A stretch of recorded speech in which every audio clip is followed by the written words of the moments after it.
Yo, I'm just getting set up here. I've just been banging that beat that they've. I slowed it down just a hair, but it's like, oof, that shit is fire. That's tight.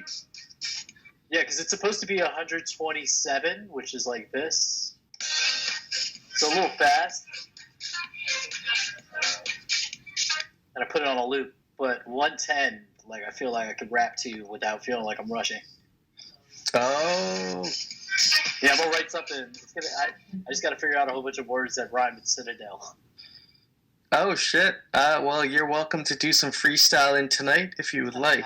I'll do it later maybe. A little later. It is a fire beat, though. I wonder who made it. I hope it's not just somebody's actual music that they took, because I'm gonna sample the hell out of it. Yeah, those the Gotchi gang got some fire beats. I can't wait to see when they come out with more alpha on that. That was such a tease this morning with that little video. Yeah, it definitely was a tease. I was just like, please give me more. I guess in the coming days. Yeah, literally. I'm just gonna tweet this out, get the word out. Let's get some more peeps in here. Sweet.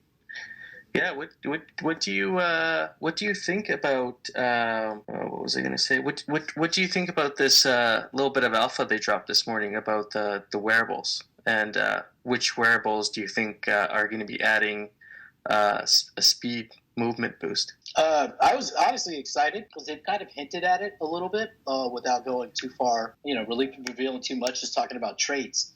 But for most of what we heard, it's been talking about hand wearables. So we figured it was for fighting, not for traits like speed or energy or, any of that stuff. So I'm kind of excited to see, do those gym shorts that have, the +2 energy, are they going to make you hustle a little faster when you're running around the realm? Or is it going to, those kind of things kind of intrigue me. Yeah, is it going to be item specific? So, specific items are going to have this advantage? Or is it going to be, any item with a plus energy is going to make you better at moving, Yeah, and then the question becomes does the value of owning a set really set in? What if you have a set somebody had a Wrangler set. If you have that Wrangler set, does that mean that you're going to have a certain boost beyond just rarity? Kind of interesting. Yeah, I think we still haven't unlocked the full value of wearables at this moment, because everyone's just focused on rarity farming around wearables so far, and it's I haven't even used any of my wearables for what they're meant for yet. Yeah, I think I've only used it for what was it? There was one mini game where tower defense where grenades, fireballs, those actually made a difference in how good you were at the game. Oh, that was Gotchi Tower Defense, I think. Yeah, good old Aavegotchi stats. Yeah. So I'm expecting more games to come out with. I know trait matters in the games, having I remember I have what was the game with the platforms that we were jumping up and what was it called? Gotchi Gatherer. Yeah, Gotchi Gatherer. So with that game, my weakest by BRS Gotchi was the fastest one I had. So I was able to easily get into the top 500. But there was my most rare one is slow as shit. So it was dang, it just took forever to do anything. That's when I really realized the variance in all my Aavegotchi stats. I mean, I really realized which ones are actually their life is very limited to athleticism, and they're going to be mostly my pack mules carrying stuff around for me. That became really apparent with some of those games that used this moving speed. Yeah, I started to realize more the weight of the wearables on my Gotchi, because before I bought I had the legendary Royal Crown. I bought because I thought it looked cool. I was like, yeah, I'm regal. And then I realized it lowers energy and brain.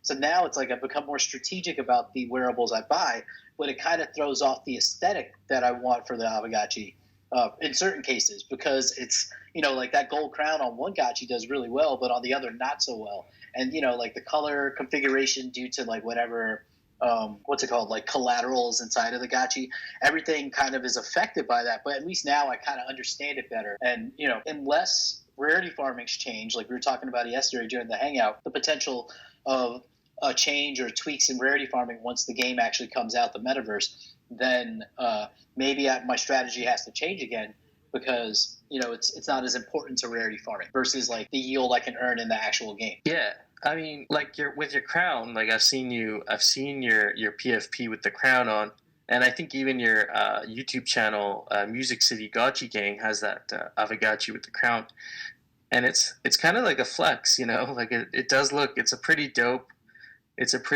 looking wearable, but like you said, it doesn't really add any performance to your Aavegotchi as far as like most likely like its moving speed.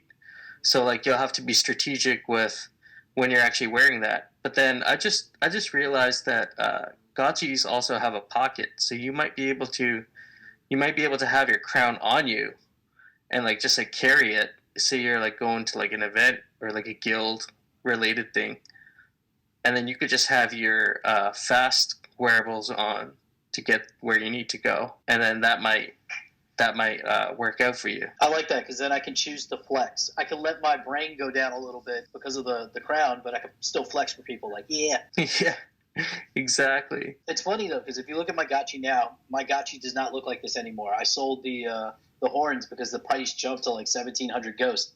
I bought them around 300.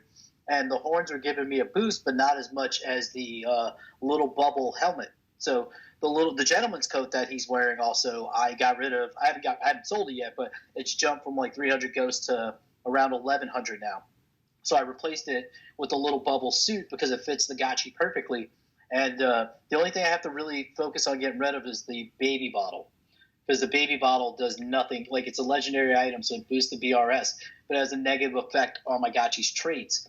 But I have another little pump drink. It doesn't cover the difference in BRS, so I'm forced to use this like baby bottle. But it will be interesting once we do get more. I want more wearables because I definitely see the hole in the wearable market, like especially for handheld things. Like the prices are insane if you want to get anything that's like a good legendary, which makes sense because it's limited.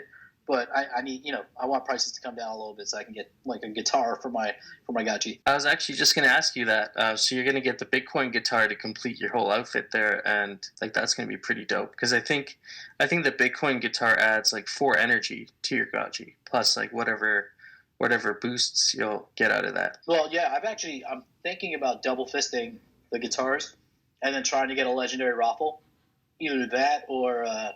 One guitar and a mythical wearable. But for me to do that, I have 2 parcels that I have up for sale. I saw a kind of like a gap in the floor for humble and reasonables with certain assets like boost, like resource boosts on them. There was like a noticeable gap, so I bought the bottom and then raised the price. So if those 2 sell, my gentleman's coat sells, I'll be able to get one and a half of the guitars. And then I'm probably going to sell a Cool Cat or something.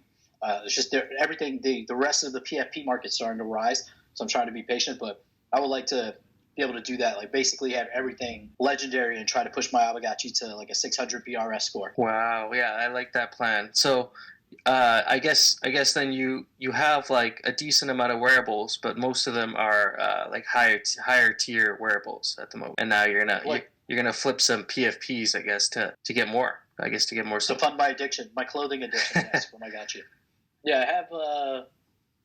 What legendaries do I have? The ones that are on my Gotchi now, I think it's like 4 of them, and then the crown on another Gotchi, and then I have a decent number of rares, and then a whole bunch of uncommons and commons. But I need more. I would like a mythical because I had a chance to get one when they were like all around 2,000 Ghost, and I just didn't do it, and I should have because now they're at like I think the cheapest mythicals like 5,000 or 6,000 Ghost now, which is insane. That's like $13,000 or something like that. Yeah, that's nutty, dude. I mean, I think the supply shock on those was just crazy a couple months ago when like we had a few bigger players come in, and now it's like good luck trying to get a mythical for what you could have got a couple months ago. I think the prices are like forever kind of raised somewhat now with mythicals, especially legendaries. You can still find some good deals like if you keep an eye out.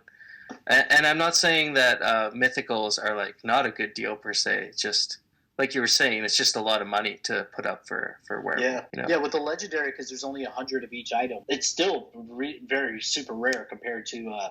But commons are even pretty rare if you think about it, because there's still so many gotchis.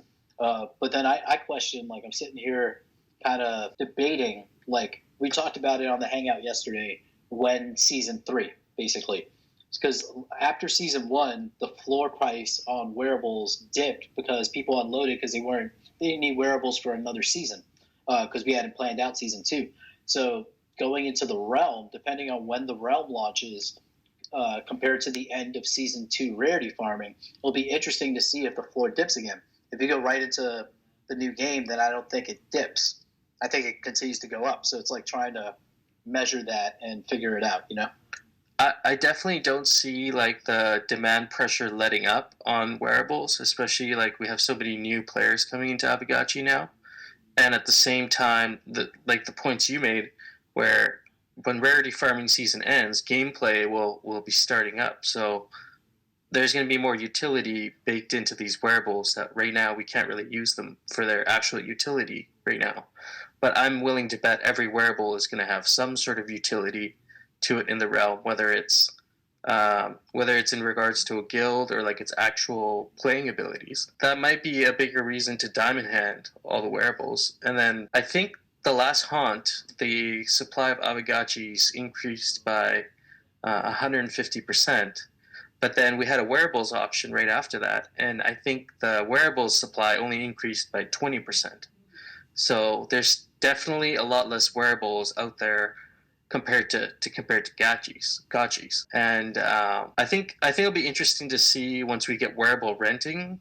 I know we're going to get Gotchi renting, but eventually, hopefully, we get some wearable renting as well. Yeah, they mentioned a little bit yesterday, Coder Dan, talking about, like, I think we'll more likely have a wearable auction before a Season 3 or even before the game, because there is, like, such limited supply. I'm so ghost poor right now, man. I think I have like 9 friends a day right now I'm getting.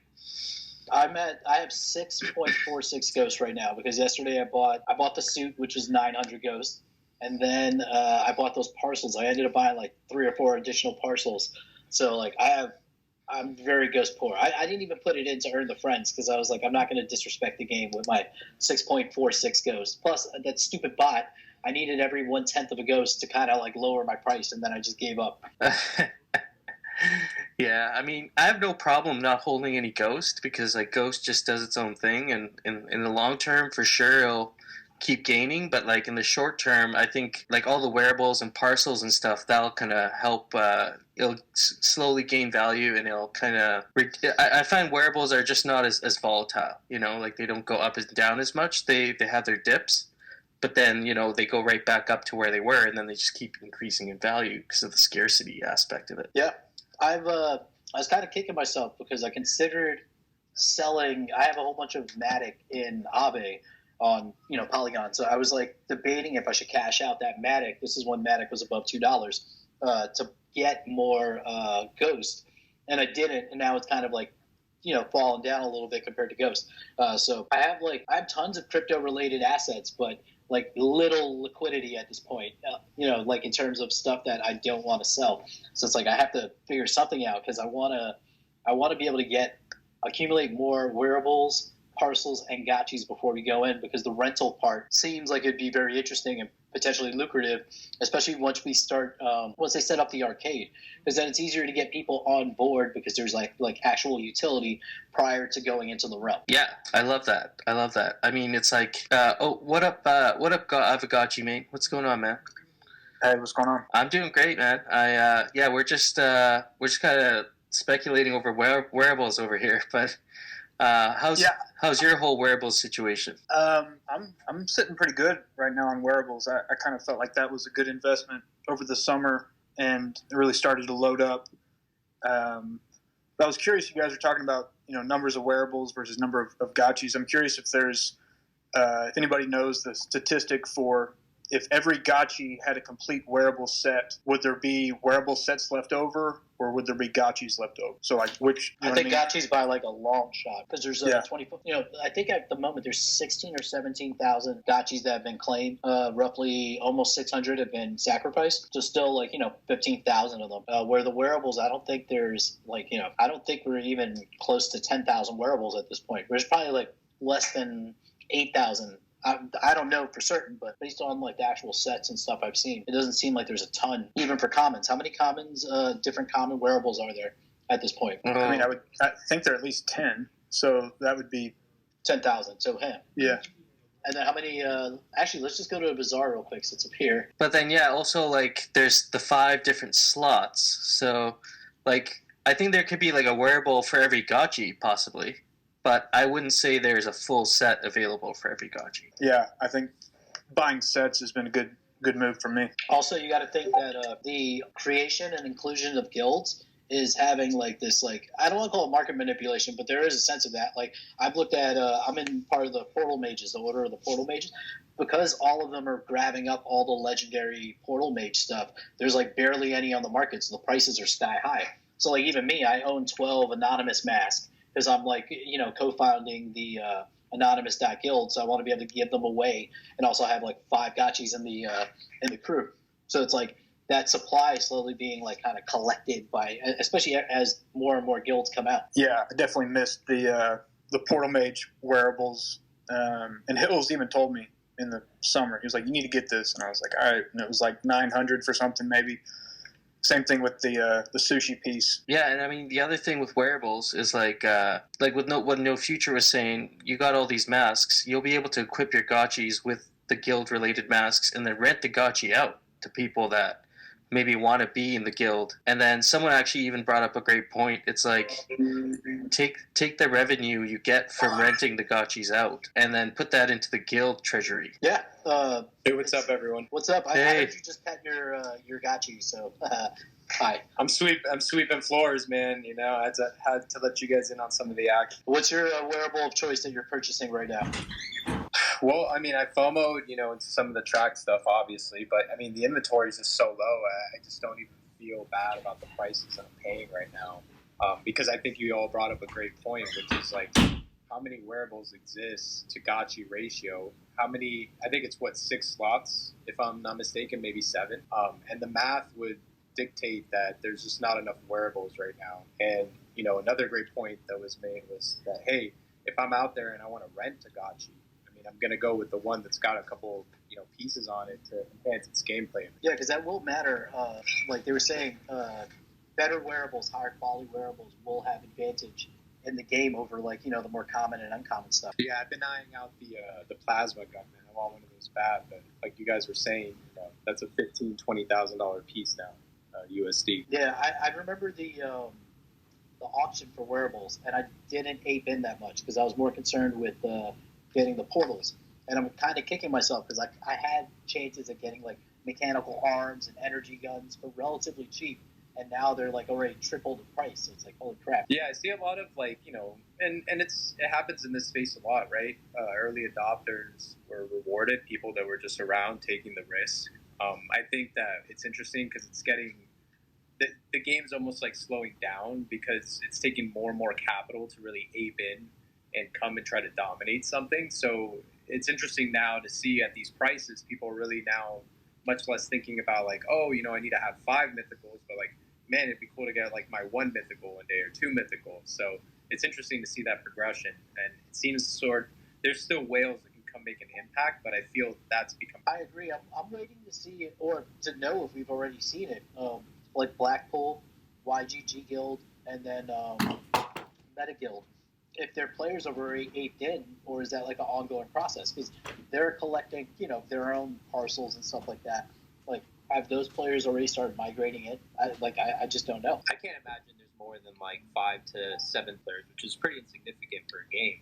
And I think that the way that the game's shipping and we don't even have gameplay really per se. Obviously, inventory management, rarity farming and all that. The arcade, that's fun. But I can't imagine anything less than 10, 15, 20,000 people. Once the realm comes live and gets going, and the marketing.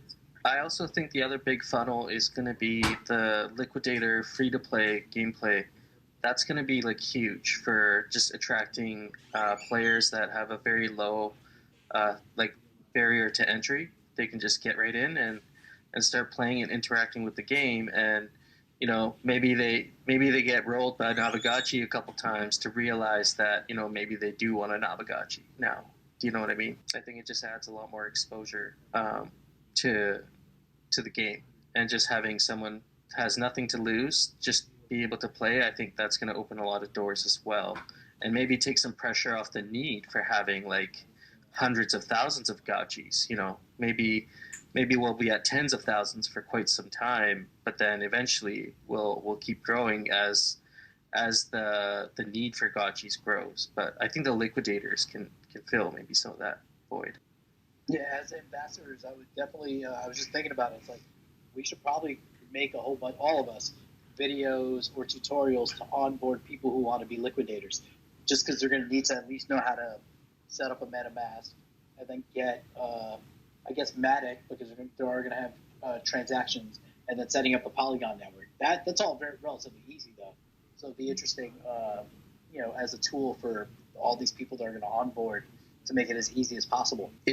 It takes time to learn about an Aavegotchi. I mean, there's so many different layers to the whole, not even just the Aavegotchi, but the whole game.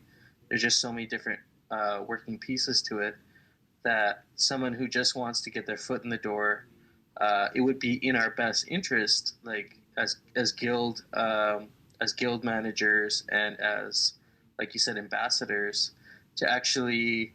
I mean, even though the liquidators are an opposing force in the game, it's actually beneficial to try and get people onboarded as liquidators, because that is going to be the lowest barrier to entry. Yeah, we're going to need something to rob, essentially, because that's what I see them as. We're bringing in all these sheep for the regular OG gotchis to kind of hunt down and hopefully get whatever they're carrying. But I guess that's the fun of the game. It's like, can you get in and out with your yield, and for nothing except your time, I guess. I mean, they might be surprisingly well coordinated, right? That's the other thing, is I might be underestimating how well coordinated they could be, especially with us talking about liquidator guilds last week. That got me thinking about liquidators starting their own guilds. They have time. Like, I don't think liquidator gameplay is going to be coming out till way later next year, so like we have time for that. Yeah, the focus will be on I guess if you're a gotchi owner, like basically passive yield by farming, and then once people see hey, like it's like rarity farming. Whenever my friends see how much money I make from rarity farming, they're all like, what? And I'm like, I've been telling you this since April. You could have half an ETH in April was nothing, like after the market crashed. In July, half an ETH was like $800 or $900. You could have been in and had all this shit, but you didn't. Nope, you didn't listen. So, it is what it is. There was a Gotchi member that was saying that there would be, no, I think it was Jesse actually saying that there would be ideally four rarity farming seasons a year is what they wanted to do. But that seems, it seems awesome if they could do that, but it does seem like a lot. Yeah, because each season's 2 months, right? Yeah. So 8 months of the year would be rarity farming. That'd be amazing. That would be dope. I wonder what the downtime is. Only 4 months, right? So that'd be like the off season. Yeah, like 1 month off, and then it's kind of like between season 1 and season 2. Season 2 started in September or October. October, right? October. September. Yeah. So we had off like 4 months essentially this time, but it was also because the GVM thing was revolutionary, and we don't have to recreate that wheel. If anything, they're just innovating on it.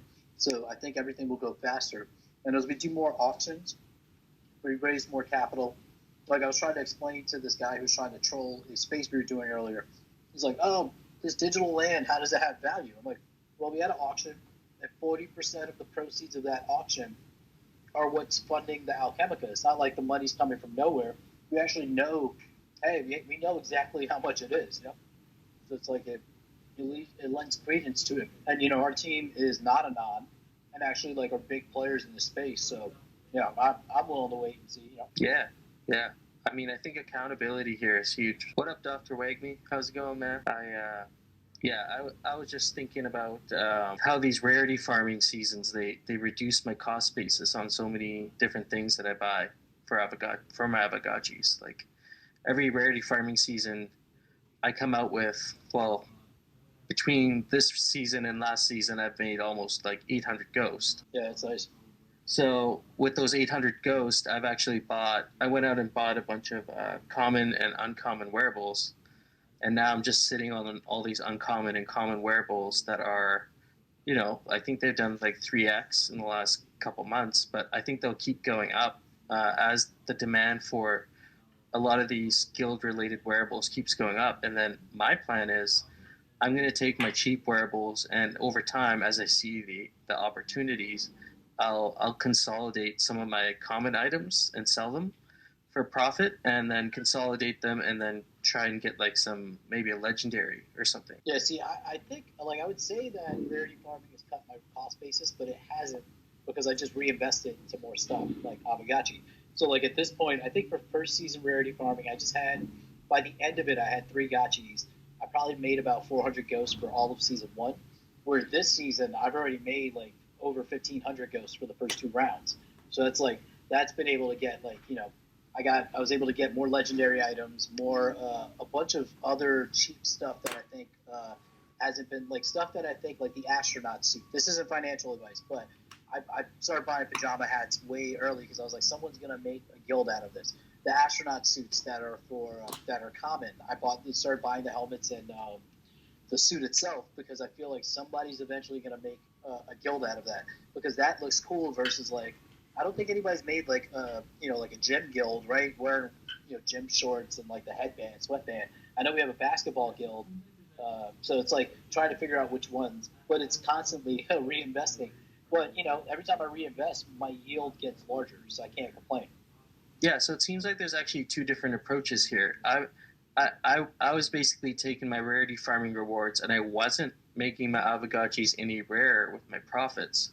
However, I was reinvesting those into like really common items that I thought will do well over time, and hopefully later on I'll be able to actually get something like decent.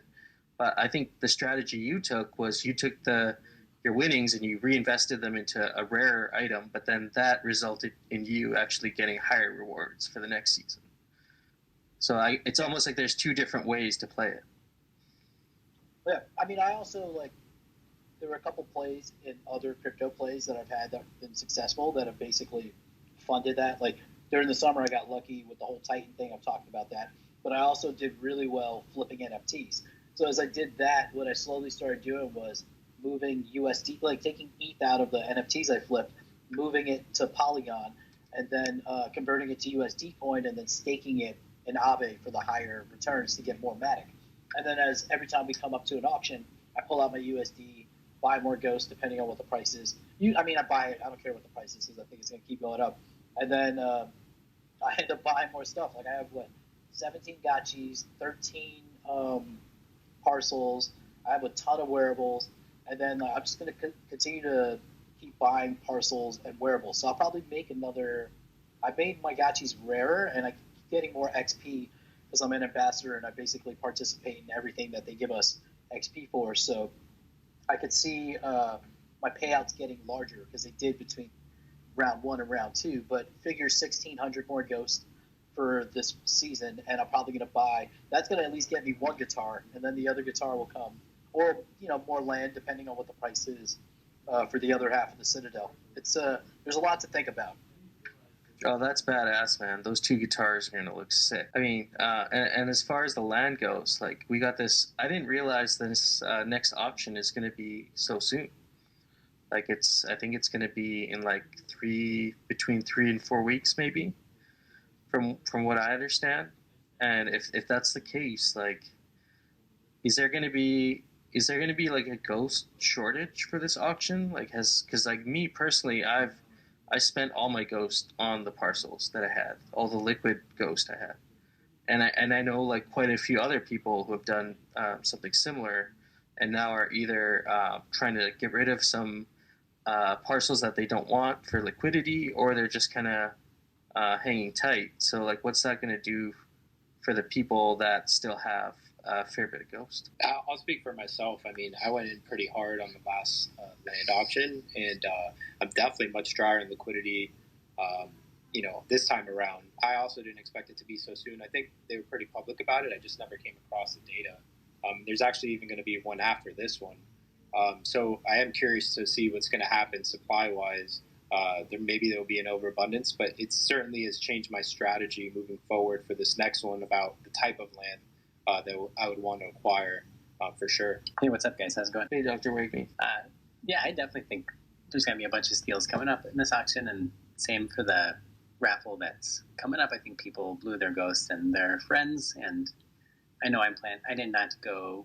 I bid a lot, but I didn't end up purchasing much in the first round. But I'm going to be getting a ton of land, both in the next raffle and auction, because I think there'll be some good deals. I think it'd be interesting to see, like, I personally haven't looked on chain to see how many wallets are now holding Ghost after the auction, but that would be an interesting statistic for someone to look at. I think it's interesting what they said too. It's going to take about an hour to get from like one end to the other. I don't think if it was just a Citadel, I don't know exactly if they were talking about the Realm, but if they were talking about the Citadel, I wonder how much value there is in the actual knowledge that we gained on how people deployed on this first one, right? Because people did have a plan. So I wonder if the Genesis lands will always retain a higher value than the rest of the Citadel. That's something I think about often. I doubt it. I bet to think District 1 will, but it's hard for me to imagine that, all the way in the bottom left corner will be more valuable than something closer to the center. Right, yeah. That's a great point. No, I think that's a great point. Like, maybe it'll only be so elastic, from how far you are from the center. And then maybe, like, all the way around the edges, it's going to be cheaper this time around, because, hey, there's just more of it. And, everybody, I think, here is pretty tapped. I'm sure some people thought ahead, but, yeah, I think it's now, for me personally, it's going to be more of like a quantity versus quality. But there'll probably be even great deals in terms of quality, like in whatever is now the new inner wall area inside of this actual auction. Yeah, I can't wait to see where they announce the spots at. We haven't seen anything, right, for what auction 2 would look like, or where it would be, or what's raffled. I don't believe we know the actual auction area just yet, but there's still definitely, it looks like, I want to say, like maybe 2/3 of the map, I guess, that still kind of looks like it's up for grabs. And like you're saying, Master Yin, there's definitely like a lot of parcels in this next auction that I still think are going to demand very high prices. But I guess overall, across the board, you might find like the average price of a parcel might be a lot lower just because we've all kind of blown our Ghost on assets already. What do you guys think like a fully surrounded spacious Keck will go for this time? Well, now that we all know, like it's common knowledge that these are going to be one-time boosts, I don't think there's going to be as much Ghost to be priced into those parcels now as before. Because I think people aped in before, not maybe taking that into account. So yeah, for sure, no doubt. I mean, I wouldn't be surprised if it went for like half the amount. But then there's also those parcels that are right next to the Great Portal spawn point. There's like clumps of 4 spacious parcels all around the Great Portal. And I've seen those, yeah. I think we're going to be blown away by those, with whatever those go for. I think we're actually going to be quite shocked, I think. I also saw there's like a defensive parcel now, right? It's like a big square. I saw something Guardian. Like that. Yeah, those Guardian parcels. I know I'll be bidding to try to win one of those innermost, either like parcel number 0, number 1, number 2, or number 3. And I don't know what they'll go for, but my team will be like starting at 50,000 Ghost bids, but I bet those won't get it. I'm just curious, like when. So my understanding is that obviously the Alchemica will be shaken up after every great battle. Is it supposed to be kind of like, hey, the Chainlink BRF for your parcels reset? Like what is, in terms of boosts specifically, what was the exact statement when it comes to, hey, boosts have like a one exhaustion round, and they're not returned after any Great War? Was there something like that? I'm just curious about that. Well, from my understanding, the way Dan had explained it is after the Great Battle, there will be a great replenishing that will happen, and I think that's separate from any rewards that we would get from the Great Portal. So whatever rewards are locked up in the Great Portal, they'll probably be distributed based on how the battles actually shake out. And then after that, there'll be a great replenishing, which I assume that's still going to be funded by the in-game economy, right? So maybe that great replenishing might be based off of... I mean, I'm not really sure, to be honest. That's something we didn't get a whole lot of clarity on. They were a little bit ambiguous about it. But he did say the boosts are a one-time thing. Now, is the aesthetic appearance of the boost still going to be there? Like, or does that all get depleted as well? Right, like imagine like you come back and like all of a sudden your parcel that was like barren like is like now in the middle of like surrounded fully by cactus boosts. Yeah, and Dan was also saying during the hangout that compared to the Citadel, the grid is actually going to have more boosts. Like there's actually going to be boosts under your parcel and also around your parcel, in addition to whatever Alchemica is locked up. Whereas the Citadel has just boosts around the parcels. Yeah, it's going to be very interesting. Yeah, that's interesting to think about. The grid is not until the third auction, correct? So I'm not sure if there's even going to be a third, because like someone had even mentioned that maybe there might be just two auctions. Like there's the first and maybe the second. It's all speculation at this point, but I think maybe if they want to get the game rolling a bit quicker, they might just do do everything in two auctions. Yeah.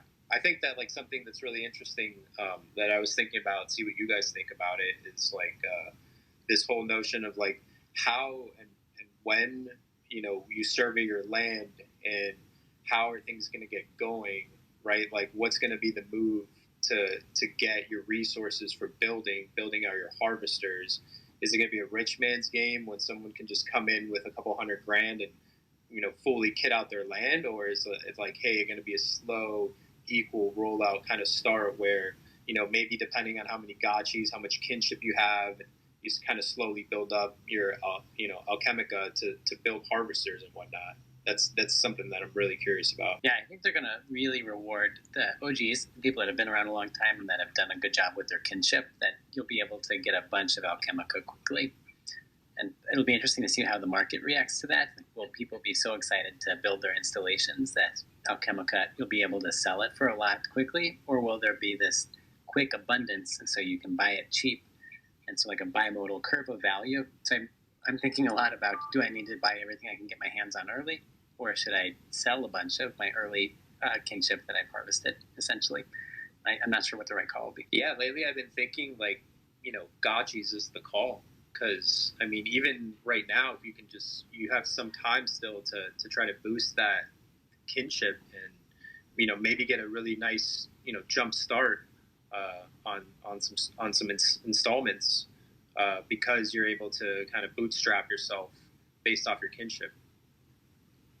And especially after hearing that there really isn't a grand plan to rent land. We're going to be able to rent our gotchis, and they're really the center of the whole Gotchiverse is the Gotchi.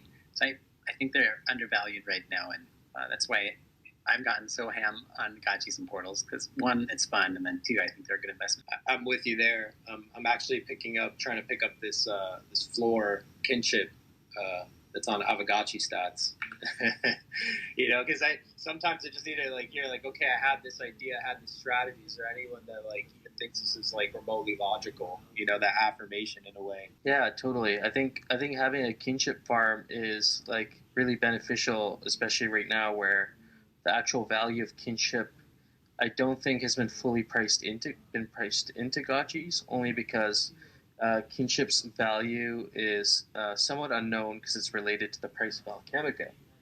So I think we'll just have to. I think it'll, like you said, Dr. Wagme. I think people earlier on the game who were maybe not even thinking about the value of kinship, but just making sure that they're petting their Gotchis twice a day, will be actually rewarded quite well, especially with the channeling aspect of things. How do you guys feel about like petting services? Like, since we're on that subject of kinship. I think petting services are going to be essential for the realm, especially as like the value of kinship becomes more and more apparent.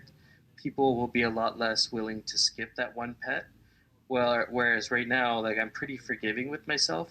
When I miss one, I'm just like, whatever. I'll get him on the next But one. what does your Gotchi think? Oh, he does. Yeah, probably not very highly of that. He's just a tiny bit scorned, but a little scorned every time you miss it. Just low key scorned. Yeah. See, Dan was saying yesterday the idea that they're thinking about ways potentially that we can earn kinship playing the game because you are interacting with your Gotchi. Because I think a couple weeks ago he also said that he is an advocate for organic petting, because that's how you actually build, I guess, like a relationship with your Gotchi. But if kinship is only able to, come from petting, and that matters in the game, then people will most likely use petting services. But if through gameplay you can earn like fractional kinship or something like that, then that changes the whole strategy, and then maybe petting services aren't as in vogue because you can probably, get more from actually playing. Oh. Yeah, that's a great point. I mean, you're kind of hinting at like almost gamifying kinship, which is, I mean, I'd be totally open to that. Yeah, I mean, I have a proposal on the DAO forum that's like months old at this point, where I put up the proposal that we get fractional kinship rewards for playing the mini games. Because if you're playing the mini game, you're playing it with your Gotchi. You should, that's an interaction. And maybe you can't get a full kinship point, but if I play the game 500 times, I should get something because I am interacting. We get a lot of exercise, me and my Gotchi. Although I'm sitting at a desk, though, not me so much. But I like that idea. I mean, like you said, you are taking the Gotchi out. You're interacting with it. So, I mean, interactions should be rewarded with kinship, even if it's a little bit, because not every game right now is really incentivizing people to play it. And there's some really fun games out there too. Like I've been playing this one called Gotchi Miners, and it was actually, I think they actually won the game jam. But yeah, I'll be covering Gotchi Miners pretty soon. It's a really fun game, and I'd probably be even more addicted to it if I was getting rewarded kinship for playing it too. On top of that, yeah, for sure. I think that would incentivize more people to also participate in the mini games beyond XP. So that would be really interesting. I kind of have like this weird vision with like the mini games and stuff of like somebody like rolling up to like my spacious parcel and like walking in to like my NFT gallery and like a couple of like arcade games that you can like try to rank and make some money off by bringing your gravity and your attention to my humble abode. I think that the game's just going to be wild. There's going to be so many ways to work on your Gotchi. And you guys were talking about it earlier before I got disconnected, but I mean, can we just like stop and appreciate the fact that of all the NFTs that we probably own, this is the only one that's actually, yielding a return, right? Probably most of us are reinvesting it into the game because it's too much fun. But I mean, I think about that often, especially in this bear market. It's like, wow, like, with rarity farming and, kingship farming and trading and, raffles, like I'm slowly getting my initial investment back. Yeah. I mean, the return is just, it's insane. It's not something I've really actively been thinking about all the time because I don't ever see a reason to like sell, especially some of these Gotchis I'm going to be hanging on to, and some of these wearables and land parcels that I'm probably going to just never sell. So I don't really. I mean, once in a while I'll look up the prices of a certain item, but I feel like a genuine attachment to that, and usually when you have such an attachment to something, it takes a lot more. It takes a lot more money to kind of separate that from the owner. Yeah, that's a really good point. I think people are really heavily invested into their Aavegotchis and what they've created by working at it, right? And that's really, what rocks me about it, and I think why it's going to be so successful in the long term is like, of all the stuff that I've participated in the NFT space, this is the one that I constantly come back to and kind of chip away and get continual enjoyment, not necessarily from just like an appreciation of value. Or just looking at it, right? But like actually doing something with it and trying to push it in a direction that will enhance my experience, hopefully in the realm, and then also just build value for the game overall. Yeah. Hey, what's going on, Avid? Hey, what's going on, guys? Not much. Yeah, I'm just on my break at work, just chilling here, listening to y'all between calls. Nice. Yeah, I was just talking about how I'm attached to my Gotchi because I've been spending all this time petting it, so it's not something I feel like I could sell at this point. Yeah, I'm 100% advocate of manual petting myself. Right there with you. It is the way. I just got to 400 kinship the other day for my 2 OGs. Heck yeah. Whoa, dude, that's congrats. Thanks, man. It actually does feel like a huge accomplishment, especially if it was all manual. Like you were on that Gotchi. A lot of 2 a.m. alarms. Yeah, I've got a couple that I purchased like off the market that were my highest because I got in like shortly after Hunt 1, so most of mine came from because I got my very first one came out of an open portal, and then the rest of it I bought like aftermarket of the Hunt 1s at least. But I got one that's getting pretty close to 500, and it's been all manual, so we're getting there. I came in way after you guys, so I don't have anything like that. I'm kind of embarrassed to talk about my kinship, guys. Oh no. No, I got in. I've opened Portal, and then the 2 that I bought from Pot 1, the highest one is a 444. It should be a 500, but the summer was rough. Like I kept fucking up, and like there were a couple times I forgot for like a day and a half, and they just looked pissed. That little heart's bouncing above them, and I was like, I'm so sorry. So now I try to be on top of it. So y'all were talking about like building value and stuff. Like, have y'all been thinking on like building your own like mini games around any of your gotchis, or like kind of like plans around that kind of stuff? Because I've got 1 or 2 that I've already got like not a fully fleshed out like mini game idea, but I know of a general sense like what I want to set up with my parcel, how I want it to look, like animation, and then like having a mini game themed around it, which is part of why like I can't let go of any of my wearables either. Yeah, I had an idea to create a homeless Gotchi, like a Gotchi beggar NPC, and put them all over the realm. Where like if you go by it and interact with it, give it some Alchemica, it'll do like a little dance. I messaged Coder Dan about that. He's like, I don't think that's a great idea to put a whole bunch of homeless Gotchis all over the Gotchiverse. You're going to lower the property value of certain neighborhoods.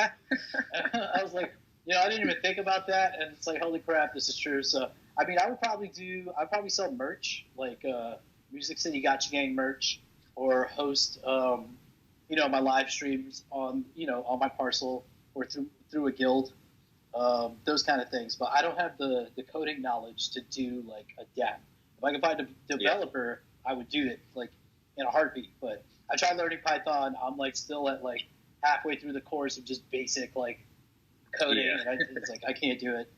It's better to hire somebody else that's an expert and just pay them to do it correctly.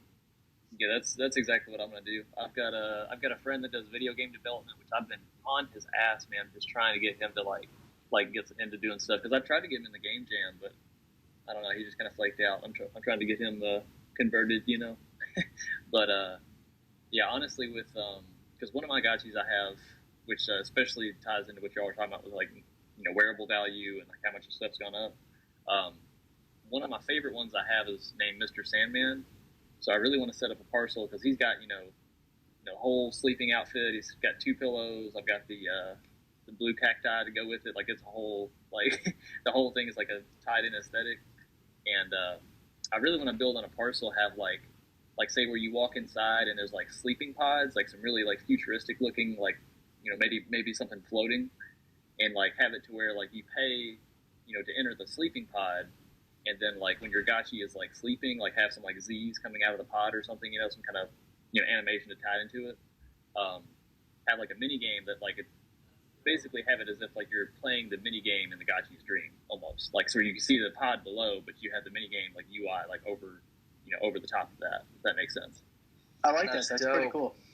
Yeah, that's really cool and ambitious. You should definitely, like, keep going with that. Oh, yeah. Yeah, I've been trying to like work on ideas here and there, and obviously I'm gonna have to figure out like who's gonna be able to like really flesh that idea out. But yeah, I definitely think like just unique ideas like that is what I would love to see like all throughout the whole Citadel, because I know I'm not the only one that's like thinking like really far with this shit. So yeah, I'm really excited to explore and see what people are going to build. I got my day to day, like I build tech and stuff, and a bunch of my developers that work with me are fell down the rabbit hole with me. So we've been messing around with some stuff, and we've been working on a mini game, and kind of like figuring out how one we could potentially drive, which is obvious, right? It's been done before with mini games, drive sales for certain wearables, but also almost maybe have a chance to earn from the mini game, through the ranking, an actual ghost, right? Game of skill, no chance, right? No gambling, but we're really excited on working on all kinds of stuff like that, and I think that's going to be really great for the game that they make some portion of it open ended where people can really kind of be creative and bring their chops. I really do hope somebody does make a game a chance. I know it's frowned upon, it's not good, but there's so many just based on how the reaction to Portal Wars.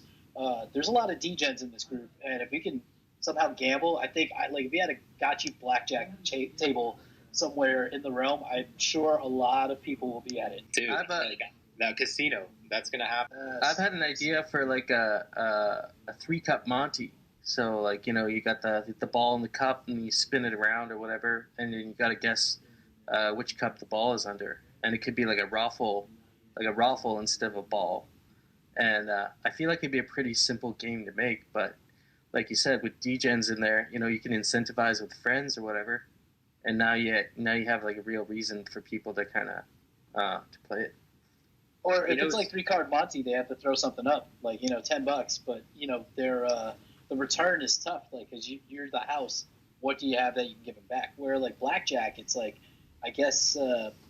What's a game where we put up money? I'm trying to think of a gambling game where it's the house doesn't fund it. We were thinking about having a basketball mini game for the Gotchi Bulls Guild, and so if we were able to get that going, which is way down the roadmap, but in some way maybe the players competing in the basketball game could wager, or people could wager on the game itself. Yeah, side bets would be nice. When we were doing the Portal Wars, that one hangout, people were talking about side bets, and it's that would be. I mean, we're all we would do it, so I would definitely be down for that.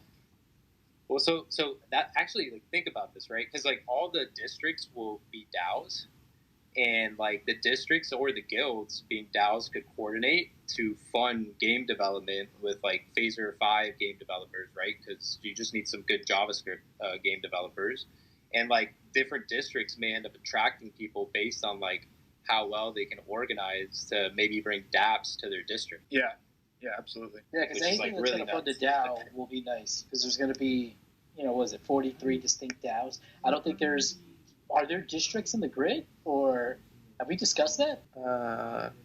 Yeah, I mean, there are going to be different districts in the realm. I don't know about the grid actually, but it does seem like the grid's divided up almost into its own separate biomes.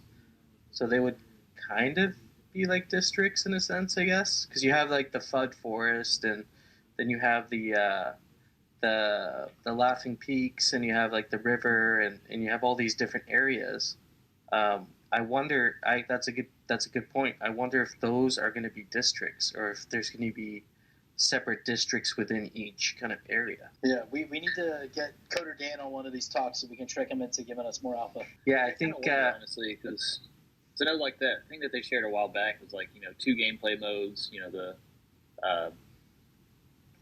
remember how exactly they phrased it, but it was I can't remember how exactly it was worded. I have to go back and look at that picture they shared. Yeah, but it seems like the grid and playing in the grid is going to be a lot different kind of style of gameplay than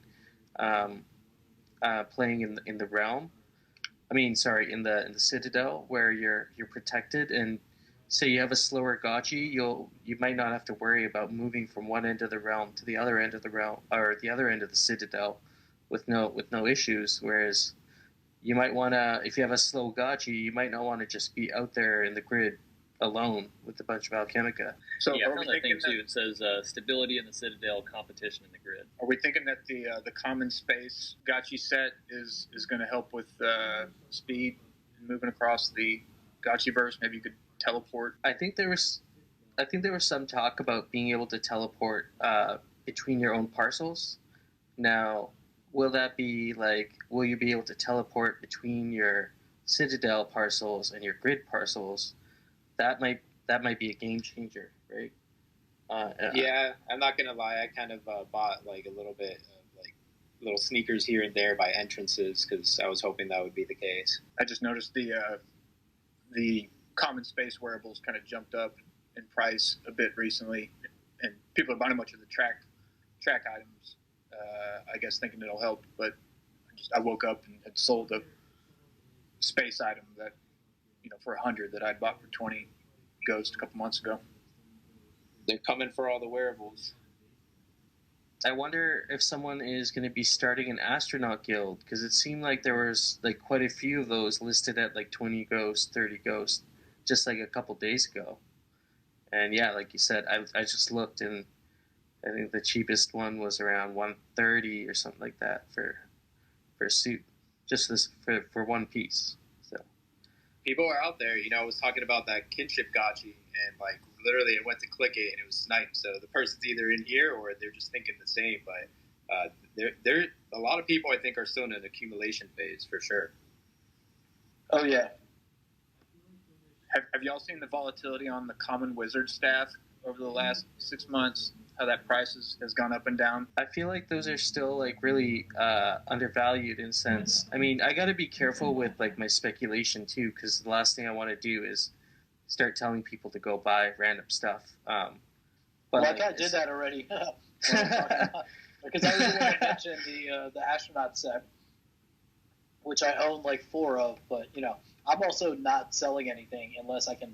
If I could flip up to a mythical, I'll do it. But I sold 1 Gotchi so far, and I felt horrible after it. And then I bought a Gotchi to murder for XP, and then I felt horrible, and I didn't do it. So it's like, even selling wearables makes me feel like shit for some reason. So I don't know. You gave mercy. You showed mercy to the Gotchi. Yeah, I thought about selling it, but then I was like, I can't do that either. Like, I didn't kill it. It's there, but it's a very weak Gotchi. It just has nice eyes. It has a small brain, though. That's why I was going to kill it, because I figured it wouldn't see it coming. Yeah, as far as like the wearables go, I haven't sold a single wearable like since I started the game, only because I want to see the full realized value of the wearable before I decide I want to sell it. So like the full realized value of the wearable will be like when you can rent it out, and when you know exactly what sort of utility it has in the realm, and perhaps if guilds are using it, because that would also affect the price.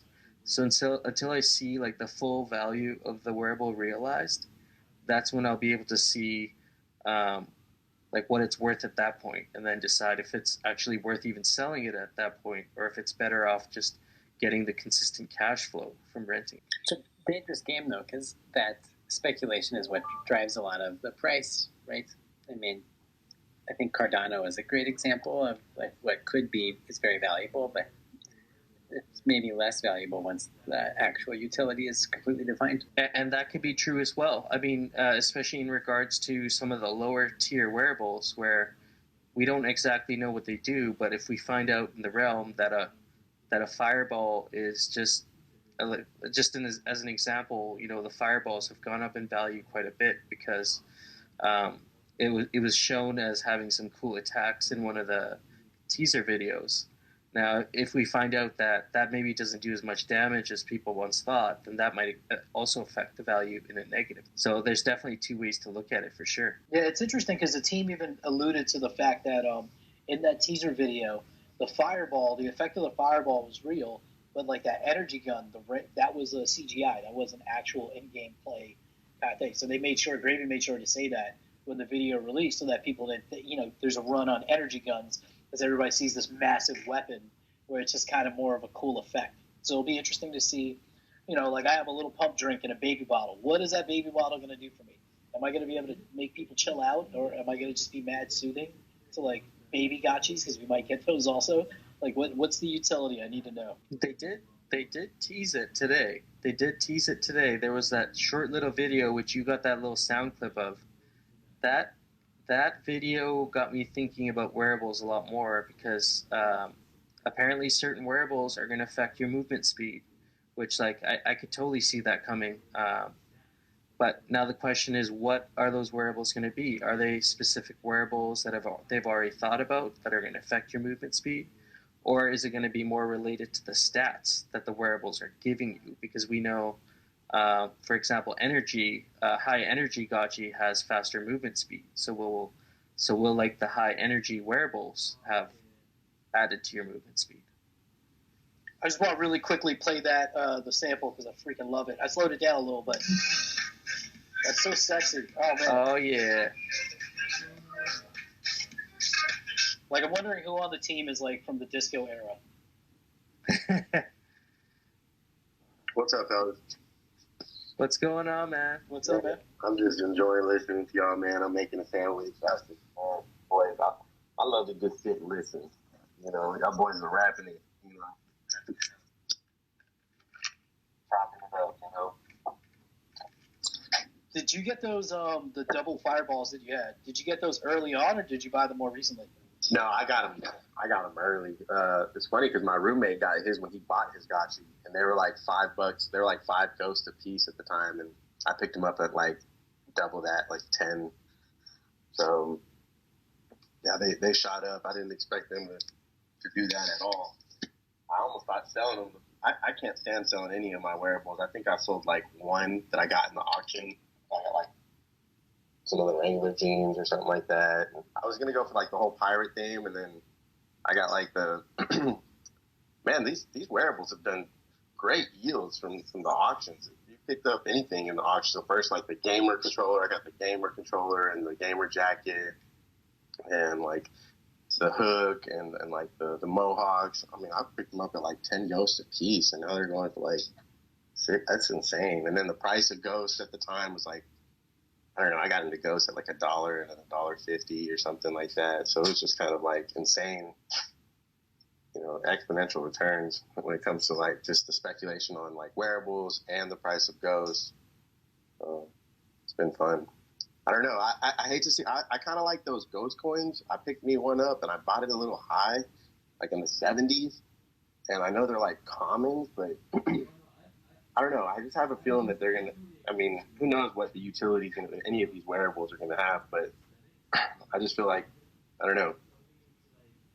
Oh no, I was gonna say I totally agree with you, man. I mean, especially with like aesthetics and like nostalgia, those are gonna be like factors that come up later in the game because a lot of the wearables on the market right now, they kind of came out before the game even launched, right? So I wonder if those wearables, like the fireballs you got, were released essentially before anything. Like they were like the early wearables. So I wonder if those will just have value. Yeah, they're OG.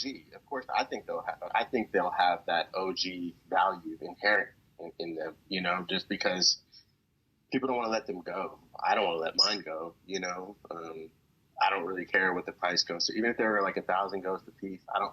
Yeah, I could flip them and then like build up and probably, you know, get a few godlikes or whatnot and build, you know, turn my gotchis into godlikes, you know, buying some mythical or legendary, you know.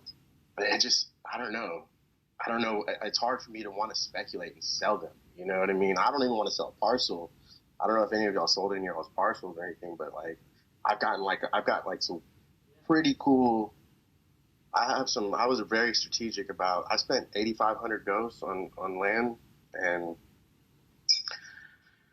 I was pretty. I was pretty strategic about. You know, I'm right there around that reservoir, that Keck and like Flood reservoir, and that like circular one off in District 18, and then I have like I have a corner lot in that little Diamond District or whatever in District 18 as well, and like right on the corner. Like I just feel like, you know, real estate is important and your exact location. So I've just been very strategic about like where I was purchasing, how much I was paying. And I know like my bags have doubled easily. And I'm so just like, you know, I looked at some of the, like, if you think about the comparison, like some of the land in Axie that's like out in the middle of nowhere that's going for like 16 ETH, you know what I mean? Or, you know, it's just,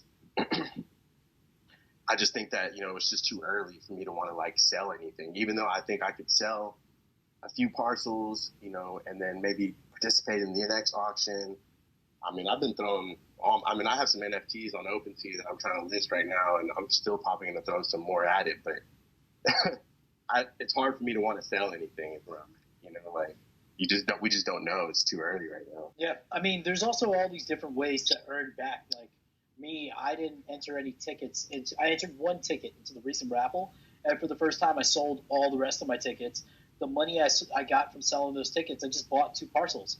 So it's like that's a strategy too. Like I'm looking forward to once the game starts. Yeah. Like we don't know what Gotchi Alchemica is going to be worth initially, but there's going to be a DEX and there's going to be staking. So the more that's locked in, there's going to be a yield from that as well. So I'm interested to see what the price action on these things will be once we can stake and actually earn something passively from it. Yeah, that'll be another. Yeah, I think Go that. ahead. We'll go ahead. I was just gonna say that'll be another great thing to consider. It's like you got this Alchemica resource out of the ground now. Are you going to build your harvester and sell that? Because I think Dad had mentioned you might be able to sell that for Ghost. So long as you haven't installed as you haven't put that installation on your parcel, it's sellable. You're able to sell it. So it's like, are there going to be people just making these level 1 harvesters and just selling them for Ghost? Or is the better play going to be staking that Alchemica earlier on the game to get those glimmer tokens? Because once you I'm sure you guys have played a lot of these pay to play kind of games where later on when you're upgrading the structure, it takes a lot longer to upgrade the structure, so you want those like speed ups. Yeah, that whole mechanic's going to be pretty nuts because people are going to want to speed up their structures. So I think that with this game right now at this point, selling anything or just is probably a bad move. Obviously not financial advice, but I kind of look at it and, No Futuristic made the point, right? It's really like, it really is deeply a earn in the play to earn, right? Like there's so many ways to earn in Aavegotchi that like, I'm no longer focusing on like, all right, well, like when am I going to get out? It's more of like, wow, how can I work this to get back my original principle and still have all my lands, all my gotchis, enjoy the game, and just having that opportunity, I think is massively, interesting that like, hey, okay, like just through, the GMB auctions and rarity farming, like, hey, maybe I've recouped 3, 4, 5% of my original principle. I think that that's really exciting and should really be like marketed and like, hey, this is a game where you earn and you're yielding and like it's all about like making utility with your NFT, not just like staring at it. See, that's a good point because no, go ahead. Yeah, I was just gonna say what's so cool about the game and this project is that there's each different level like of economics. You have opportunity, and like a good example is like I got my little brothers into the game, and I gave them each like 500 ghosts for their birthday, and they're like I tasked them with like you got to grow that as much as you can. So they're like flipping like cheap wearables or like buying gotchis, but then there's like a much bigger version like. Blackpool and I are looking at like how can we approach this next auction to be like most profitable, get land in one area, like dominate a district, and like you can go very big or very small, but there's something for everyone in this game, and it's pretty amazing that they created something that can do that. Well, the whole thing is like the whole decentralized aspect where each parcel will have the SDK developer kits, and we can all develop our own mini games or our own utility, and there's just so much value to be added and unlock latent talent that we don't know what this could be. And so, like he said, not financial advice, Mr. Master he said, I would, right now it's way too early to even think about selling. It's just, how can you build, right? I'm in a fundamentals of blockchain class at UC Berkeley right now, and I was sitting on a. Did we lose Johnny? John Matthew G? Yeah, I think so. Yeah, the circle to win in this game is amazing. Like I was thinking about just now, like what's going to happen in this next auction, because we've talked about everybody kind of having limited liquidity, at least all the small players. So we assume, I guess, speculation is that the floors are going to be lower. So if I want to go in, like I was thinking about bringing up more assets from selling NFTs, so I have liquidity with the intention of, bidding to earn by losing as much as possible. But that's only really possible if you're good at predicting floor prices. Like I think all of my bids got outbid by the Sunday of the last auction. And then the 7 parcels I bought like basically in the last 10 minutes and got to pick the ones I wanted. But, I was trying to hustle and make money in that auction. I wonder what this next auction is going to be like. Because like Dr. Wagner was saying, there are going to be bigger players that are going to try to make moves. But there's going to be, will there be as much bid action in this auction as in the last? Will the floor prices be lower or at at par of what we see right now? It looks like they're going to be lower, right? There just isn't enough ghost in circulation for them not to be lower. So taking out, like, what I do every time is I calculate how much ghost has been mobilized for each upcoming auction, and that's been a really great way to estimate like what the floor prices are going to be. So keep an eye on Polygon Scan of like how much is staked and how much becomes unstaked before the auction, and then divide that by the different levels of things being auctioned out, and it's been a really great way to estimate and set your floor price goals to maximize your B2E profits. Yeah, that's great. I'll have to look into that because that's like very useful information. I based it on Discord conversations and just watching the GVM auction live. So I mean, I'm like a GVM auction addict, so I can't wait for the next one. No doubt. I have all my little brothers and me are on at the same time, and I send them ghost, and we just spam bids as fast as we can, and it's the most fun I have every month. I can't wait for the next one. That is too awesome, Dr. Wagner. Like, honestly, and such an inspiration to get my younger siblings in as well, because what an experience for them. What a lesson in economics and cryptocurrency and the whole shebang. I'd like to say that you definitely have a competitive advantage. You're assembling a little army, to build your Gotchi empire. I'm gonna try to make sure to stay out of your and Blackpool's way. Gonna have to see what addresses you guys are using because I'm not trying to get into a war. I think that futuristic for sure. I think that there's just gonna be you may want to be careful because what you bid on you may win, right? There may just be a lot less of this frenzy of people just trying to make money in the bid to earn system, and you might end up with the plots that you bid on. Yeah, I mean the first auction I kind of learned my lesson as I went ham, and once you do the first GBM auction, you realize that activity and volume slows down after about an hour or two. So you can see that kind of actively happening. But if you're smart about and strategic about your bids, you can make money. Like Liz Lele, she's here. I don't know why she hasn't raised her hand to be a speaker yet. But during her GVM, her first experience in a GVM auction, she returned over 50% on the 220 ghosts that she was playing with, which is amazing. I only returned, I think, 11 or 12%. So to see someone with so little have an active strategy that actually works. I haven't raised my hand because I'm shy. It makes me want to go harder, I haven't raised my hand because I'm shy. I figured you were probably in the tub again, and you're worried about getting pretty. I was in the tub. I really was. I'm in there too much. But yeah, the only reason why I made money back on the GBM auctions is because enough people felt bad for me that I could level up, and I got an extra parcel from that and a pajama shirt. See, I'm going to have to ask you for shill tips for my beggar gotchis that I put all over the Gotchiverse. I'll let you license a picture of my face to put on your cup. Yeah, I love the auctions, and I'm really thinking about GVM auctions as explicit utility and value of the ghost token that essentially pays out a dividend to ghost token holders. And it makes no sense to me why people don't hold more ghost when every month or 2 months when I have this auction, I can increase my stack by 10%, which is incredible, on top of the Frens rewards I'm getting already and the appreciation of the token. We talked about Gotchis being undervalued, but Ghost is for sure as well. Yeah, usually I like to hold as much Ghost as possible, but I am I fall into the trap of buying more stuff. I buy more Gotchis, I buy more wearables, because especially with Gotchis, it's if kinship is going to be so important in the future, I want to get as many now and continuously pet them as much as possible to bring up their value. But I also have to I don't have any unopened portals, so that's a big hole in my strategy that I feel I need to fix. Hey, my problem is I always open them, man. I don't know how you guys hold unopened portals. It's too addicting to open those things. Oh yeah. Hey, what's up, fellas? Sorry about that, man. My phone died while I was making my sandwich and jamming out.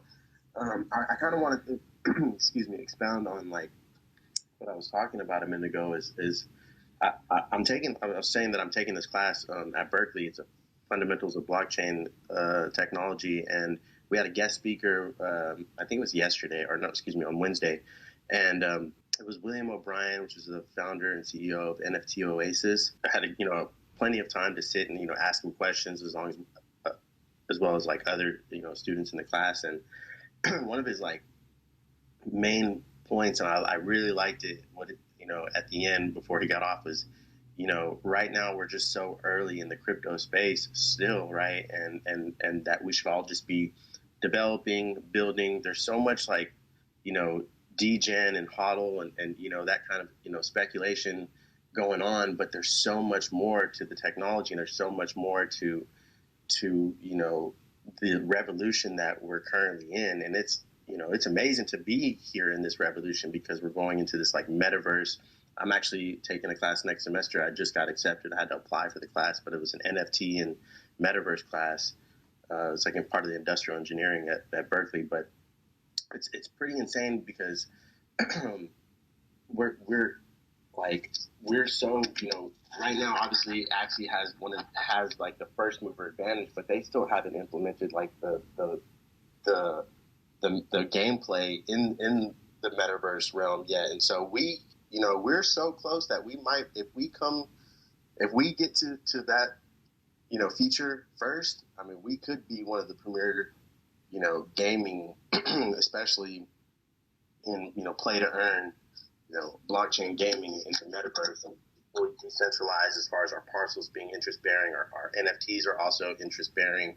And being able to develop on top of them, and just so much, there's just so many just nostalgic aspects and just like complexities and varieties of things that we can do that I guess our main focus, like I said, it shouldn't be just like it should be to be developing, I guess, essentially, right? It's just thinking about what we can do. The speculation's cool, and obviously I'm into like holding Ghost. I also agree with you on your last point, which is like, having a proportional portfolio, like, Ghost to parcel to Gotchi ratio, because they're all in the same, in the same game, but they're separate entities, right? Essentially. And one could take off above the other, right? The prices of Gotchis can explode, or the price of Ghost can explode. However, I'm sort of, I think Hefe had made a point a while back about the SDK kit, right? Or not? I'm sorry, not the SDK, but the price of Ghost not going up to as high as we think it will be right now in the current moment. I hope that it stays stable so that we continue to accumulate, but I just don't know the bonding curve. That's right. Hefe had made a point about the bonding curve a few weeks ago, and how he doesn't believe that the price of Ghost is going to take off exponentially. When I think it will eventually, but not hopefully not in the so near future, where we can still have time to accumulate and build into the metaverse. And so that's my take. Yeah, I think the volatility of the bonding. I mean the volatility of Ghost is softened by the bonding curve, and that actually benefits us as participants in the ecosystem, because it allows a lot of our wearables and land and gotchis to keep appreciating in the price of Ghost, because often what can happen, and what we saw happen with Axie, is every time the price of ETH would take off in fiat terms, the price of Axie stayed the same, so then the price of Axies would actually go down in ETH. So then you'd see these wild fluctuations of the price of the in-game assets, whereas we're actually somewhat protected by this Ghost and its softened volatility with the curve. So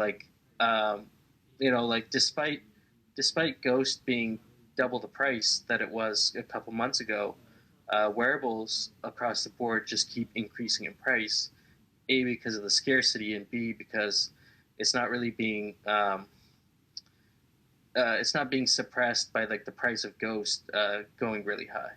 What do you guys think the economics of being able to rent out your wearables? What will that impact be? And I'm curious about this because we are going to say, or I'm thinking we won't need Han 3 for a long time because we'll be able to lend out our gotchis because we are essentially inflating the available supply of gotchis. So if we can rent out our wearables, will we see a crash in the price of wearables because they become so abundant? Because you can, all of a sudden there'll be so many to rent. I can just get my Fireball to go play with for one ghost for a day versus needing to pay 100 for it. What are your guys' thoughts? I don't know. I feel like the value wouldn't crash that much because if you're paying $1 a day for a Fireball in under a year, like, my APY, it's almost like 200% because you'll be paying me, 365 ghosts, if I can get somebody to rent it every day for the next year. Right now, what's a Fireball cost? 200 ghosts? Like, that's pretty, I think it would create more value. It would drive the price up. I don't see a Haunt 3 happening soon, but I think it will depend on how, once the game's live and, we can, show, hey, look, I played this game, when people are Twitch streaming this, and you could show you made this much money in a week, people will start aping in because, the return on investment, you can, ideally quickly make your money back. I think another thing with the wearables is like I said, the full value of the wearables will be realized once we're actually able to play with our gotchis in the realm. And, like Dr. Wagme, I see him with his Portal Mage suit and he has his whole radar outfit. And you see some gotchi like that out in the realm walking around and you can see all four sides of it. We're human beings, right? We appreciate aesthetics, and I feel like when those aesthetics are also tied to social value in the realm, that's also going to get priced in at that point. Certain wearables are just going to look more aesthetically appealing. That's a great point. Dr. Wagner, maybe you have the data because we were actually talking about this earlier in the conversation, I think before you popped in. What are the numbers, total wearables versus gotchis? Is there even enough wearables for, all gotchis if they were summoned right now to be fully suited? I would love to see that data. I don't have it, but I'll work on compiling that because I'm really interested in, is there a bubble in wearables right now? And my initial investor thesis was that we would see a crash in price after rarity farming was done, but it is not. It's looking like I was wrong. So I sold into this bubble, and I think I'm going to pay for it. But I'll look into the. But although it's not over yet. Yeah, I was laying off of it. Yeah, I was laying off of it too, and I was like you, hey, once people don't care about rarity farming, it'll just drop. But then comes the realm, and they keep pounding the drum about the utility of the wearable in the realm, and then I started roughly doing some back of the envelope math, and it seems like there's way not enough wearables for what would potentially be whatever the 20,000 gotchis fully summoned. I might be off on that number between Haunt 1 and Haunt 2 if they were all fully summoned. So I think that would probably dictate what you were saying. And then for me also, I am not so much interested in accumulating wearables to rent the wearables themselves, but to attract more appeal and interest for my gotchi to be rented by somebody else versus a naked gotchi. Yeah, there's so many butt naked gotchis right now that there's not enough wearables, and I haven't done the math, but I do know that way before rarity farming, season 2 of rarity farming, I was collecting and buying wearables at a low, and now everything that I own has at least 5x, and so it's kind of 5 to 10x everything that literally about even some of the big parcels. I mean, even some of the big things I don't know what I got in the early days that my gamer jacket or no, I can't remember, but the wine bottle. I have a wine bottle that I got for less than 100 ghosts, and now it's 400 ghosts or something like that. And so even big ticket items or whatever, it's kind of I know that there's going to be so many. So hopefully we don't have any more wearables coming out soon. And I know that they're talking about that on the vote in this last DAO, and that kind of has me concerned about, a drop of new wearables, because if that is the case, if we do get new wearables, then yes, there's going to be a drop in price in our current wearables. And so that's I'm waiting possibly to the end of this, season 2 rarity farming, and I may sell some of my wearables in to play into that, the possibility of more wearables coming out in another auction. Do you guys have significant inventory in your Gotchi accounts, like give significant excessive wearables? I should actually say that if wearable renting was to be implemented, you would be able to basically increase the supply of wearables just by renting out your inventories of wearables. I know I don't. I just have a couple Gotchis worth of wearables. I've sold over 100 items in the last 30 days alone. So maybe those are really getting distributed, which would be awesome, which means there aren't a lot of people that have extra to rent out.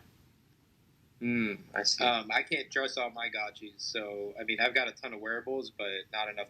I've got a lot of Gotchis. I've been accumulating Gotchis. So, I've definitely been buying some of your wearables. But, yeah, I mean, I think that, going forward, I have it, on a nice spreadsheet, and, I was acquiring wearables over the summer as well when I first got into the game, and those were just doing so outstanding that it's just been a constant, pretty decent trend. And actually, this actually something that maybe you guys have information on. I was wondering if there's any service or site out there that's actually graphing wearable sales. I know that Aavegotchi Stats has like a table, but I could only find 30 days because I was trying to hunt godlike information, like what are the godlike sales like, and I know that there were some big sales about a month ago before rarity farming kicked off, but I haven't been able to find a compiled data per wearable that could be graphed out over since inception or since the wearable was auctioned or introduced via raffle or whatever. Oh, right. I believe actually you were mentioning that with godlikes specifically, that it would be interesting to see what the godlikes have been kind of tracing over the last, since their inception. Because I was just speculating when we were chatting the other day that maybe these godlike wearables, a lot of them have been won through raffles, but I could be wrong there. I know there was a flurry of sales before this season. I think 3 godlikes moved, and I only knew this because of seeing tweets from people. But I think there were some comps up at the 60, 70, 80,000 ghost, maybe higher. I don't know. I was even just curious about the record godlike sale, and things like that. So I'm sure somebody's going to bring a service to market soon that's or one of the stats sites will maybe work on something where you can kind of track the price over time of all the wearables. One of the things, this is a little off topic, but I love so much about this game is the best returns have been on the common items, right? It hasn't been the really big wallets that were able to win the godlikes that made a 10x. And I just really love that, and I love seeing the common and uncommons do so well. And actually, that's a really I agree. Point. I just think that just because there's not so many people that can afford these godlike items, you have to have big, deep pockets, and in order to be sort of diversified into this game, plus who knows what else, just to buy these godlike wearables are.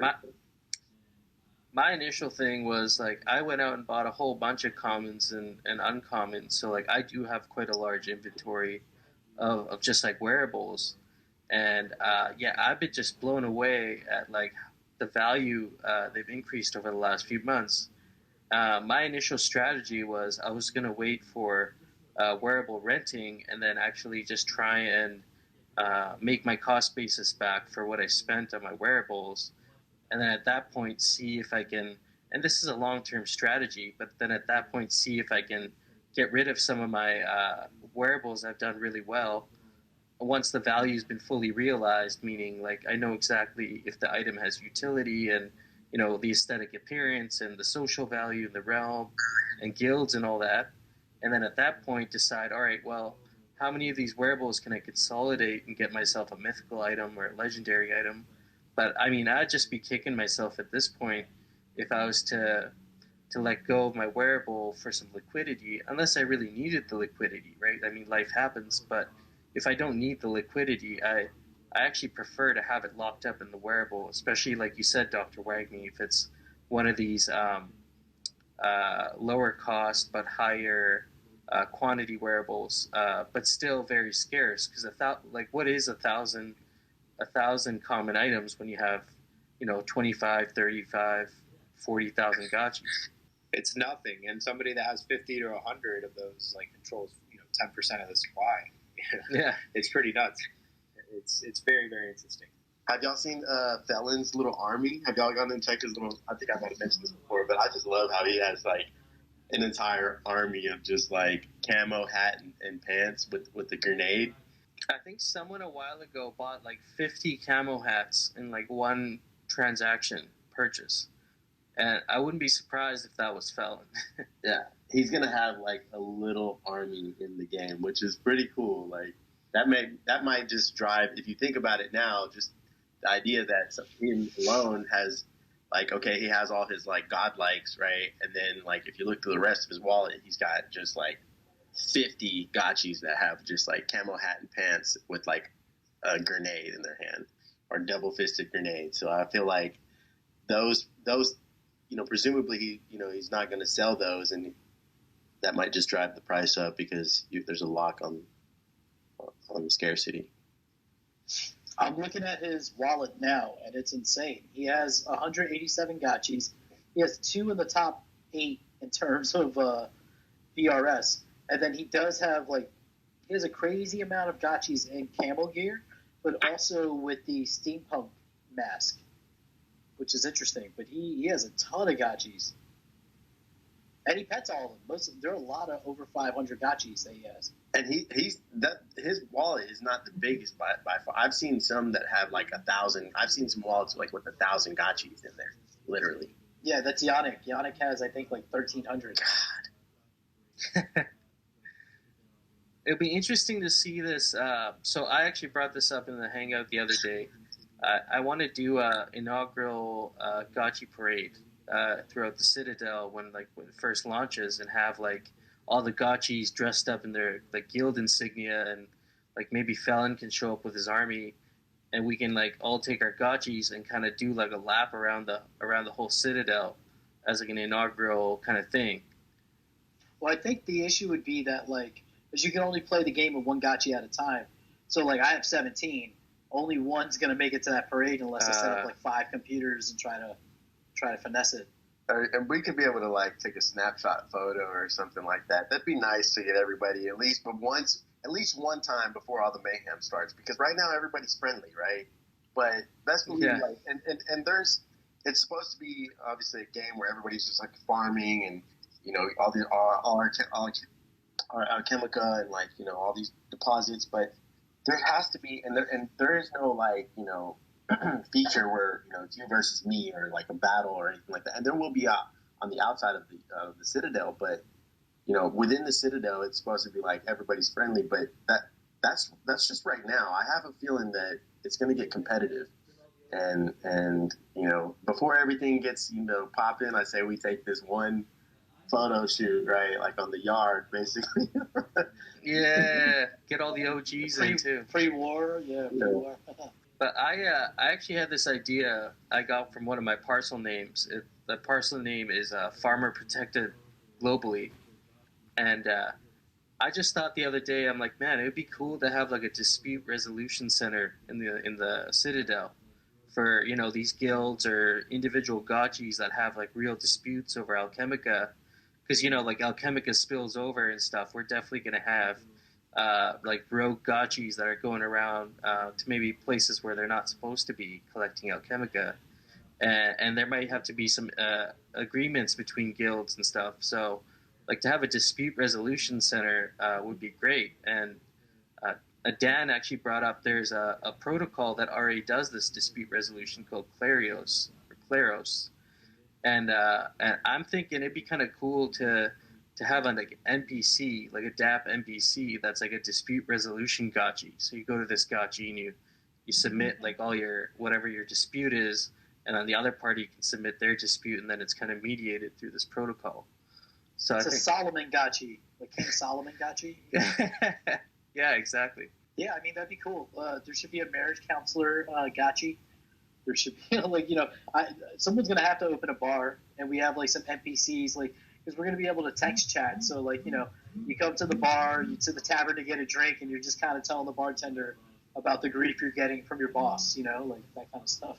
I wonder in the realm when you're actually having some dialogue with other gotchis, is the dialogue going to be like above the gotchi's head, or is it going to be like a rolling chat screen? You know what I mean? Yeah. Also, will it all be in one language? Because we're going to be playing from all over the world. So if I run into a gotchi who's speaking like Japanese, is there going to be a translate function, or am I just going to be like, what's happening? I think it's interesting that they have like Blizzard people that they're scalping because I mean, WoW, like I played a bunch of WoW, like WoW Classic and a lot of just Blizzard games generally, like growing up. They have at least the comms, they have it pretty well figured out in those games, which I mean, it will probably depend on like how they're able to like have us all in a persistent state, and how that scales and how many people.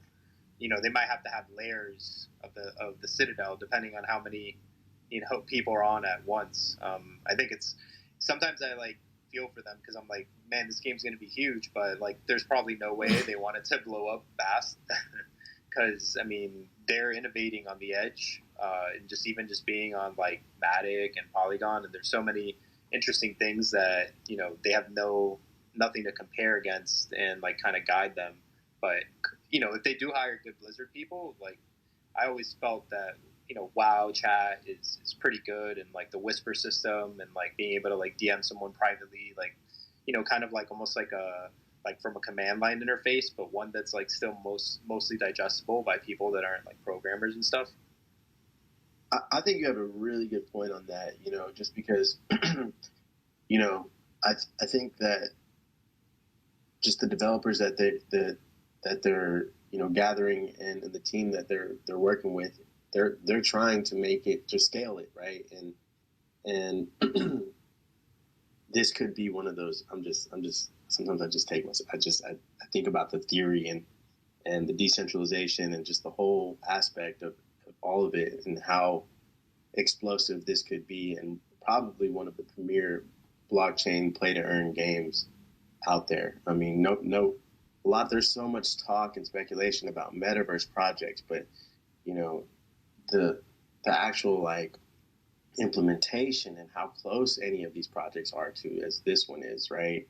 Now you have to have the funding for things like this. Like obviously Axie has 8 billion, their market cap is 8 billion. So of course they have, funding.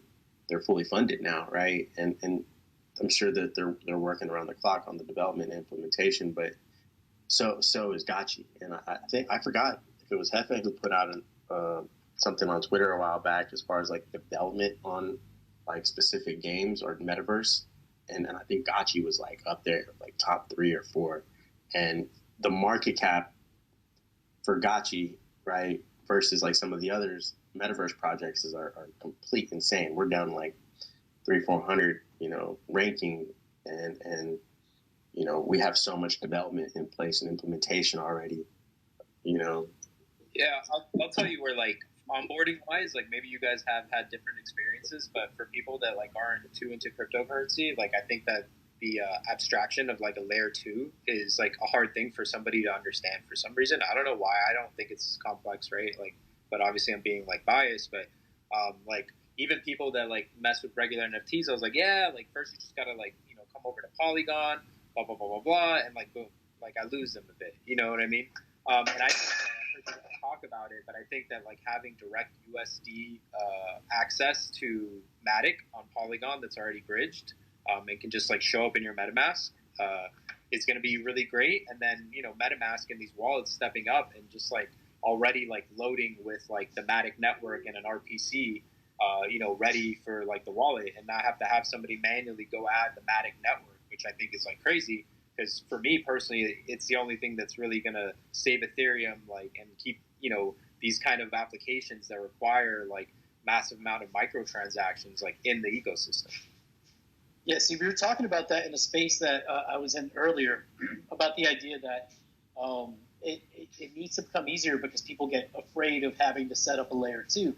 But somebody brought up the point that Coinbase is going to have Polygon integration. So there might be a way that you don't have to bridge. I mean, this will only work for U.S. holders, but I'm sure other people will do it for their NFT marketplace. There might be a way to like be able to skip the bridge and get your funds directly on Polygon from Coinbase. Well, you don't even worry about. I don't mean to interrupt you, No Future, but you don't even. Yeah. You can go straight to layer 2 from like. But I don't use Binance Smart Chain, but you can do it from like KuCoin, Binance Smart Chain, and yes, soon to come Coinbase. But you can do that now, and as a matter of fact, that's I just use a VPN. And then, I'll jump onto KuCoin and I'll send Matic if I need to there, and then I'll send that to my wallet on my MetaMask, but my hot wallet.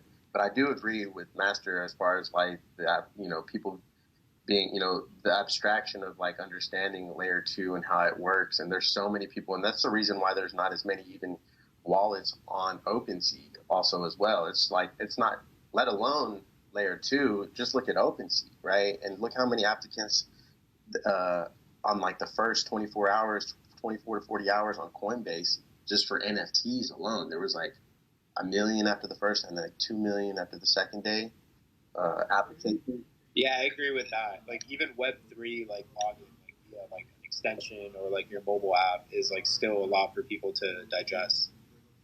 The barrier to entry is still it seems a little bit daunting, and it is a little bit high. Like there are, some hurdles to get over, especially to get onto Polygon. And like you guys just said, like it throws quite a few, like a surprising amount of people get thrown off by the layer 2 aspect of it.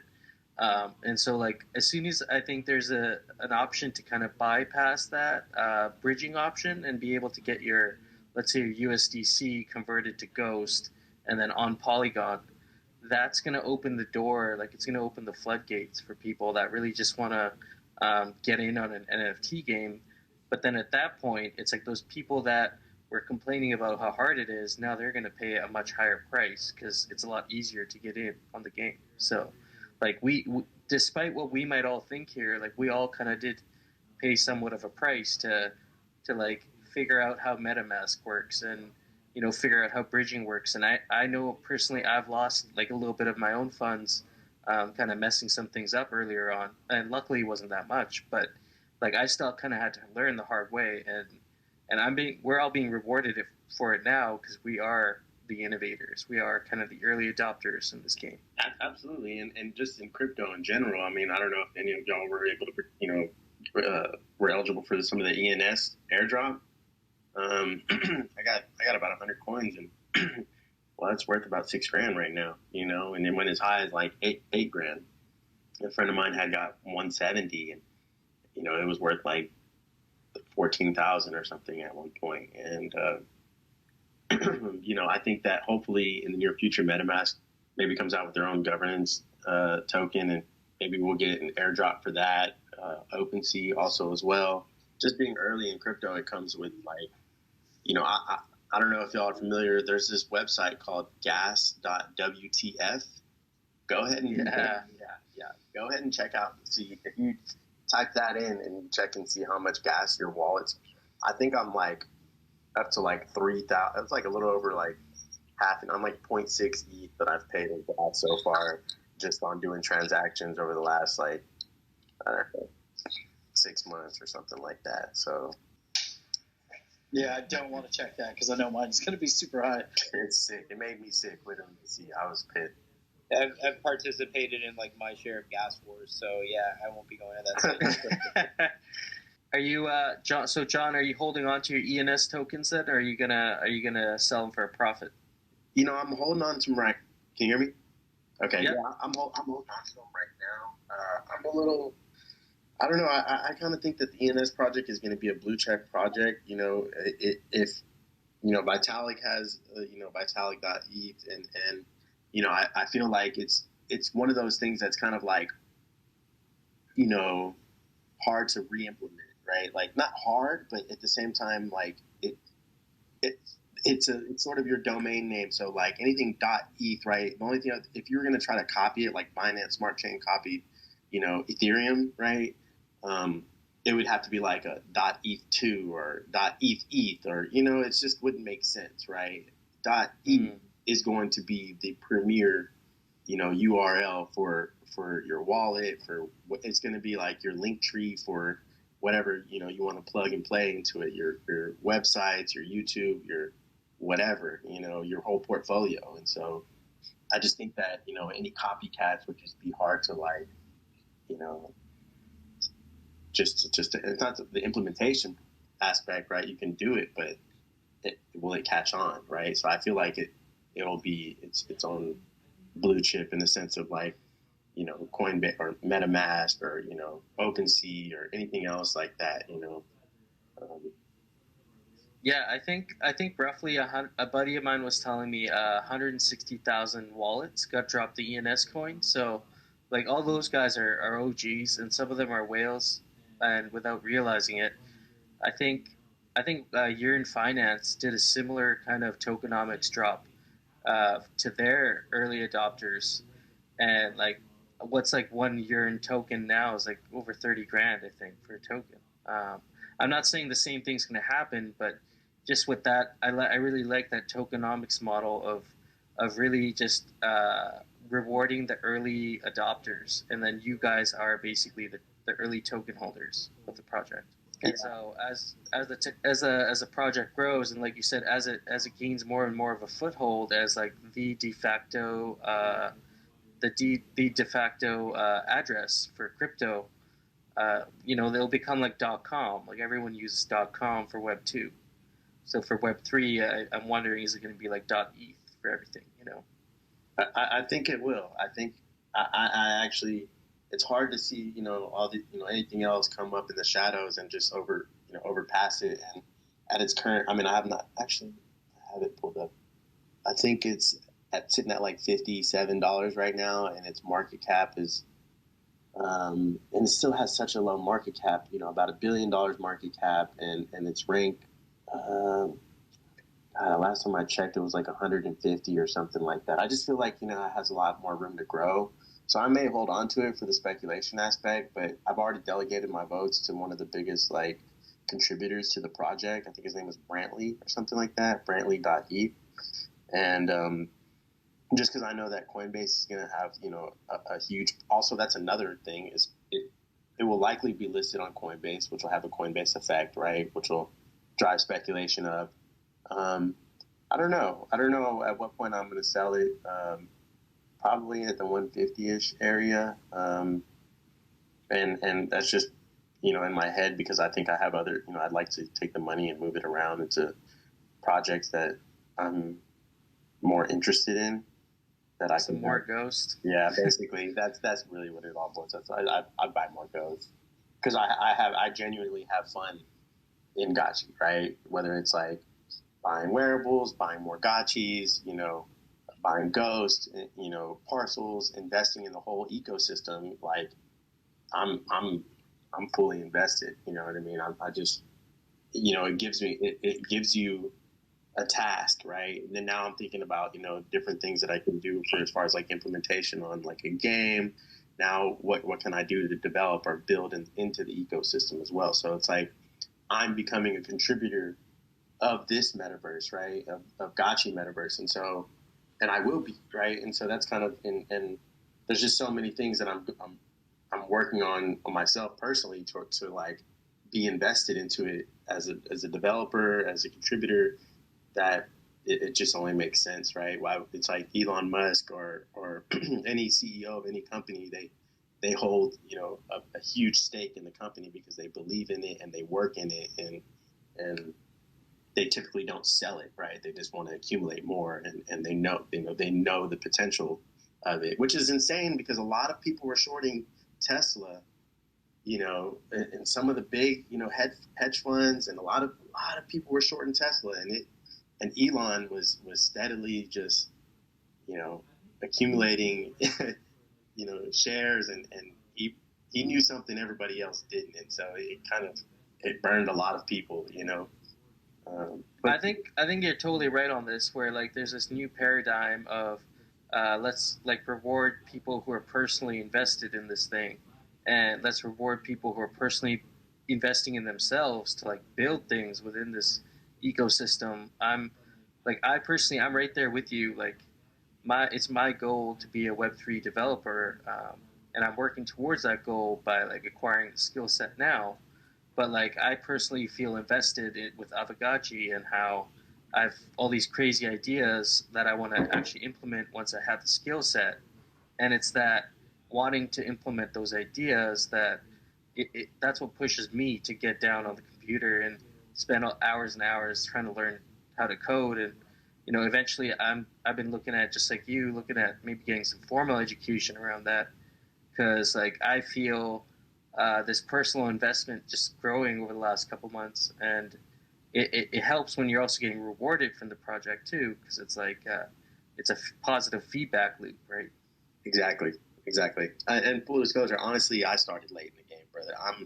I'm 34 and I'm getting my undergraduate in data science, right? So it's not like I'm at the university with a bunch of like 18, 19-year-olds, and that's cool, and I actually, I'm in my own world, honestly, and I remember first getting introduced, like another full disclosure, my first time I was introduced to Ethereum was back in like 2013, maybe, well, 2014, 2015, and then also then I got, very fascinated with, blockchain technology. And so my undergraduate is in data science with emphasis on business analytics, but right now there's this blockchain at Berkeley organization, which is like extremely hard to get into. It's almost like applying to like Google, just because they have about $200 million in delegated votes to them, and just various cryptocurrency projects, and they develop like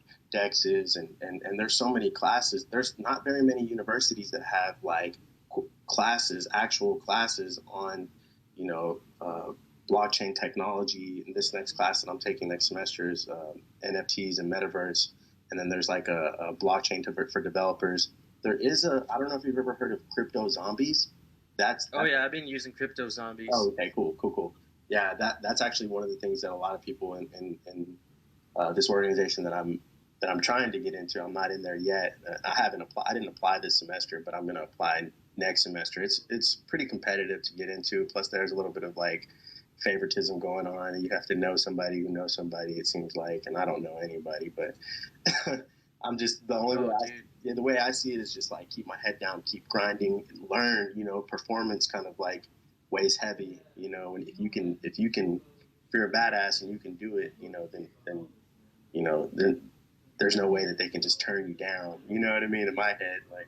Yeah, but you know what I think is cool about what you're saying here, and I totally hear you on all this, man. Like the fact that it doesn't matter what background you're from, or what your social background was, or what your history was. Web3 is a chance to create a new life for yourself, and so long as you actually have like that hustler mentality, which like you obviously get from some of that some of your experiences. That's huge to have that hustler mentality, especially when you apply it to like a game like Aavegotchi, where you get rewarded for hustling, and you get rewarded for investing your time in yourself and in the game. Exactly. So it's like it doesn't even matter like what your past was, but like the fact that you have this like skill set from something totally unrelated, you can actually apply it to like Web3, and you can apply it to like blockchain gaming, and do like really well for yourself. Anybody that's like on this call and like in this space or paying attention to this, like you're all going to do very, very well. I mean, there will be ups and downs. Like I've been in this space for almost a decade already, and it changed my life, like, in spectacular fashion. I mean, like I like to, pay homage to the luck gods, and I feel like I was lucky to be, around, but I had the hustle too, and I wanted in, like it interested me. And, you guys are like still, even the ones that are just finding it even within the last year or 2 years, like I can't tell you how many people I talked to that like just oblivious to any of this in this world, and they don't care, and like they will not seize the opportunity. And like I see millionaires minted every week. It's the craziest shit I've ever seen in my life. Young people, old people, whatever, people that are seizing the opportunity. And I think that like that's what like attracts me the most about Aavegotchi. It's just like you said, John, like, hey, like there's going to be an SDK, like you're going to be able to like have some freedoms on like what you develop on your parcel.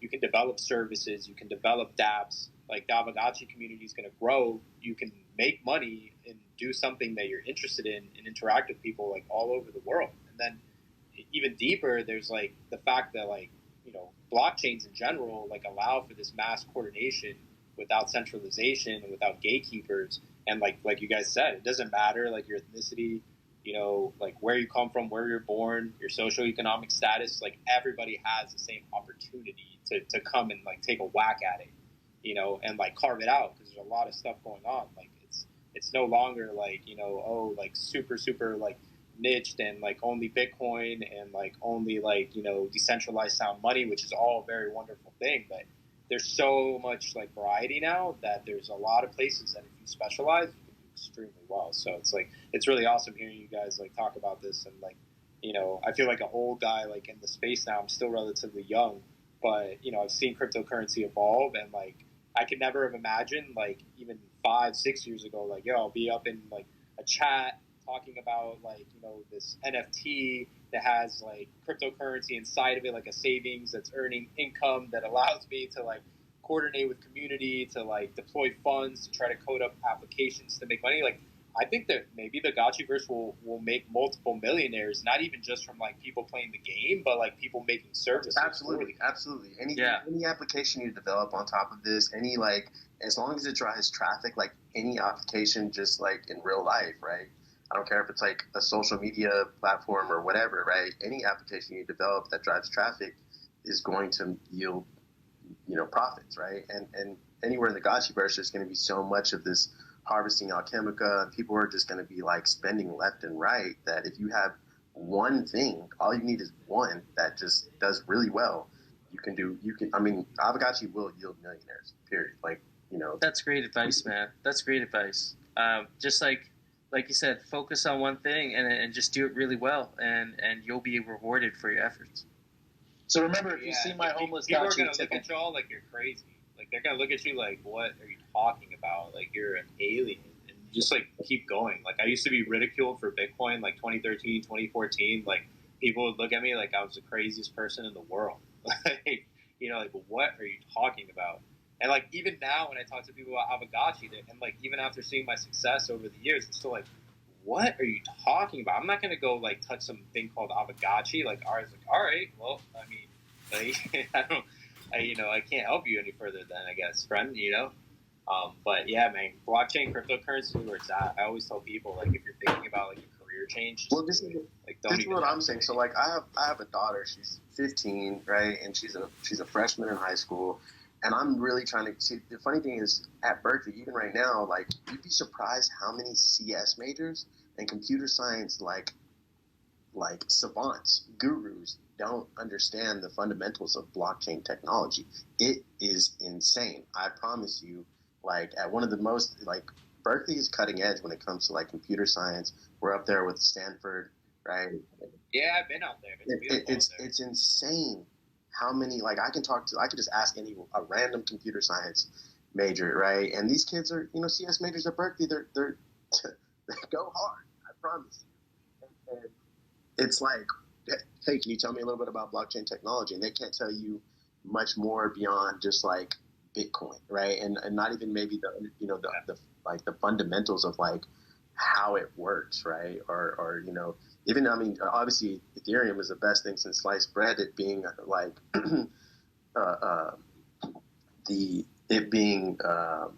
having Turing complete, right? Being able to write loops and functions, right? That right there just turned blockchain into a whole new thing. It turned into Web3, right? That's why Ethereum, there will be a flippening. Let's face it, Bitcoin is the grandfather, much homage and respect, right? And to the founder, whoever it may be, we're talking about a whole new shift in technology from like, from centralized applications to decentralized applications, and decentralized entities and DAOs. DAOs are going to be huge. This is barely the beginning, but DAOs are going to be implemented in so many different ways we can't even imagine. Also, as well, like obviously in game and the metaverse and so many different things. Like obviously Ghost has its own DAO, and there's governance, but DAOs are going to be this is the beginning. We're just so early.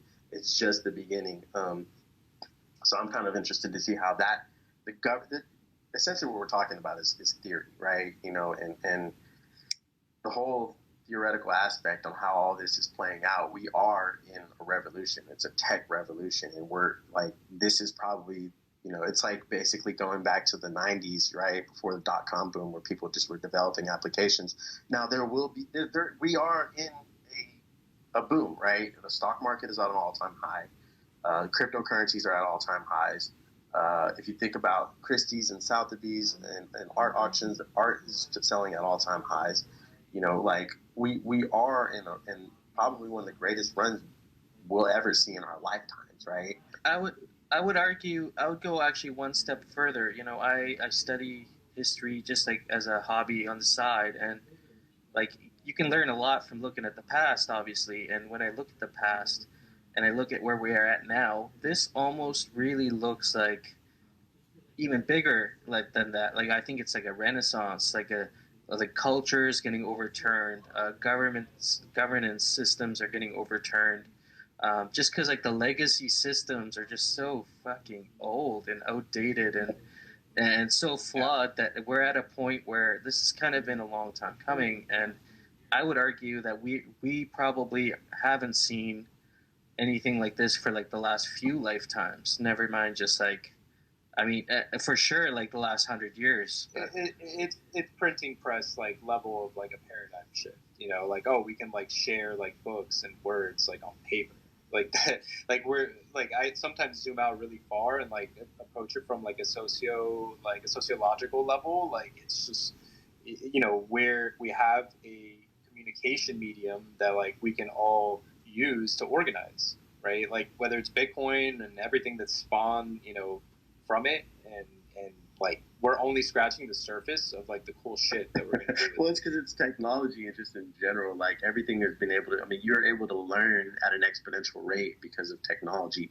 I mean, if y'all remember, you know what I mean? Like you can now just jump on YouTube and listen to somebody else, or and share ideas or read articles, or like when that you remember you had to go to the public library or or dial up, or you get kicked off of the internet because your mom had to take a phone call, and I did, being, what I mean, like.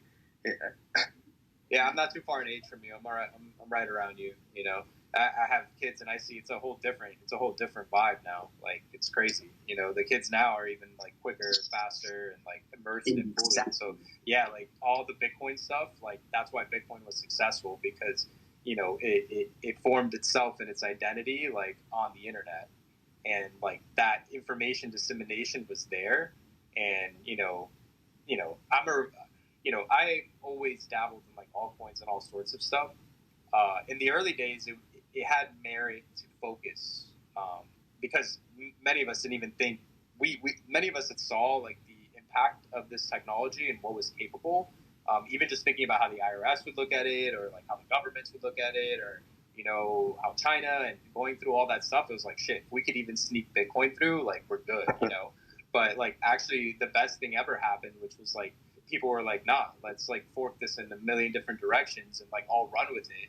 And so now it doesn't even matter, like, if Bitcoin really got shut down. It would suck, and, like, it would really send a shockwave of, like, chill factor through everything, but it would not end any of this. You can't put this back. You can't put it back in the box, basically. It's already out the box. And that's why China and U.S. are the biggest holders of Bitcoin today. Like, they know that they want to be able to keep a strong hold on the people and govern, control people. It's govern. I mean, govern, if you think about the words, government, control, mentality, right? Govern. Yeah, I mean, the U.S. has like two options right now. They either cede with like world reserve currency status to China, or they like support cryptocurrency, and then no one gets world reserve currency status. And like cryptos are like the new world. It is. It is going to be the future go-to. I mean, there's no other way around it, and that's why they're accumulating so much, because they know that they can't stop it. You would have to shut down the internet, and at that point, there would be civil war basically. So, Well, let me ask a question. I like to be the devil's advocate here because I was reading something yesterday about quantum computing and the advancements that have occurred in quantum computing. Do you think that quantum computing can ever be a threat to blockchain security? Because the theory that encryption could be knocked down by it. Sure, but that's the beauty of like these systems, is that they can be patched and coordinated, and if and when it breaks, like it can be, there's going to be monetary loss, but the things can get rewind to a point, and a new algorithm can be put in place that's quantum resistant, ideally. Yeah. And some people like work on that, but I mean, when and if that happens, basically all bank encryption, all RSA, ECDSA, like all that stuff is like boom, gone. Like at the same time, that like cryptocurrencies would be blowing up. Like in other words, cryptocurrencies would be one of the problems. You're telling me I need to collect more gold and lumber, maybe some soybeans to offset the impending. I'm trying to buy like stuff in the metaverse, dude. Like I don't want physical stuff right now. Like governments are like too unsure. Like I'd rather have Gotchi land. Yeah, you don't have to pay. You don't have to pay property taxes on that Gotchi land, so I'm good with that. Well, it depends on what your DAO, your district DAO might. We've been talking about that, which would be interesting. I'd pay some taxes if it creates a treasury for the DAO that we can all, passively invest and then earn some passive income. Yeah, you could like stake it, or like maybe like the DAO could buy like installments for like DAO members, like land, to try to like help them like accelerate like the growth of their land, or you could pay developers to come like code shit up for your like district. I think with the right incentives, maybe it makes sense. Yeah, like we were talking about that for the anonymous.guild, the idea of like we want to raise a treasury, so we're trying to decide, should we have like a membership fee, should we NFTs that we sell as membership and leave the wearables that we're going to use as our DAO's like governance token. But the idea being that once we get that treasury, we want to treat it like a venture capital firm and invest and grow from there. Yeah, that's what John was talking about. Like all that stuff, like it's here too. Like we're already doing it. Like it's not even theory anymore. We're literally doing it. And I think that like the smarter districts that like get organized, like will probably have an advantage. Not one that will probably break the game in any way, but I mean, like we got to figure out why does it matter if people show up to your district? But then again, it's like all things. It's about attention, right? So it's like when you wield like the attention, then you can profit from it. So it's gonna be crazy. I'm like super tempted, like by No Futuristic, to like make some kind of game of chance, but like I don't even like want heat like in a regulatory fashion for Aavegotchi ever. So I think I'm gonna like still focus on like one of skill. Well, it wouldn't be because it's decentralized, and the developers wouldn't have it. Well, yeah, but I'm not decentralized, Well, yeah, you would have to be anon to like basically. Yeah. I guess you're right. You have to like have a anonymous. You gotta have a really good plan, and like you know what? Honestly, like it's probably gonna be worth it for someone. But you know what? Straight up. Look, who's to say that we can't have like an in-game poker house? If y'all want to come to my parcel, I'm throwing poker nights, on Sunday night or something like that, right? Yeah, I don't think Gary Gensler's going to be checking too stringently right now, at least. Yeah, dude.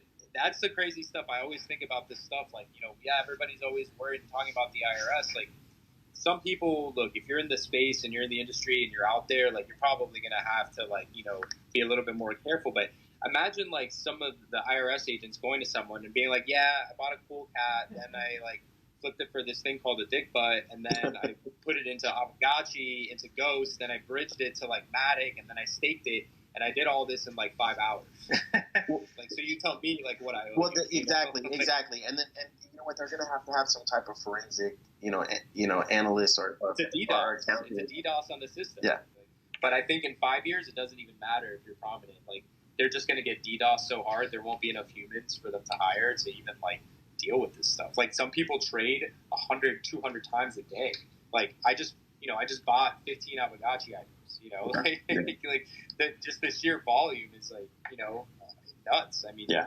And the software will help, but do you have people that look how many people are in this space? You know, there's like 10 of us in here, right? Like how many people have the expertise to understand the value of like a wearable? And How do you unwind all this, place value on it, and then tax it? Right? It's just it's very strange. They definitely lack the resources. Think about this: they still have a backlog of paper filed tax returns from 2019 that they have like in trailers because of COVID. Our government, I feel like a lot of times, like I used to be a security guard when I was younger, and one of the things they always told us was the idea is not to catch people, it's to deter people. So you want to make it like a good example of visual deterrence is you put up a video camera, a surveillance camera that actually isn't plugged in and recording. It's just a dummy camera. It's just that when people see it, then they become a little more fearful, less likely to step out of line. So, I mean, if you think of PPE, personal protective equipment, and how badly our government was not prepared for COVID, we're talking like a decade of people like fucking the IRS and like taking away their funding. I guess the current IRS commissioner is asking for like $80 billion to fund them, but I don't even know if that will happen. So, I mean, I think they're so far behind the line. At your own risk, everybody, you should pay your taxes, but I'm willing to argue with them that my Gotchi earned that money in its pocket, not me. Like I didn't do anything. This is the interesting about Gotchi, right? I personally, I know that I'm very like pessimistic about the current monetary system of the United States and the U.S. dollar, the greenback, and I just want to stack ETH. That's really what I want to do is build into ETH, right? Even if I stack Ghost, I want to have a certain like ratio, ETH to ratio, right, in my portfolio, because that at the end all, that's like my end all. But at the same time, like there is this like stable coin, like there is a time to take profits, right, so to speak. And so I'm thinking if you can stack your ETH into one of your Gotchis, right, have it interest bearing, right, and have it earn interest, right, yield interest, while you're holding it. And if there's ever a time where, I need to go into not fiat, but I want to go into a stable coin and take profits, I'll just use the in-game DEX, take profits, and I'll put it into my DAI, Aavegotchi, right, and let that hold it. And if I ever need to like use any money for anything, then I can presumably, this is where it might be, a little bit difficult, because I know I have like a USDC Gotchi, a DAI, a Bitcoin, wrapped ETH, things that I'm, presumably like going to be holding in my, in my bags, personally, right, in my portfolio. So I feel like I'm going to use my Gotchis as a way to like, okay, I'm going to take profit here, move that into like my DAI and have that as my stable coin. But if I ever need to use some like fiat, right, basically to buy something in the real world, then I can use some of that from one of my Gotchis and buy something. So buying something, you actually, I believe you can,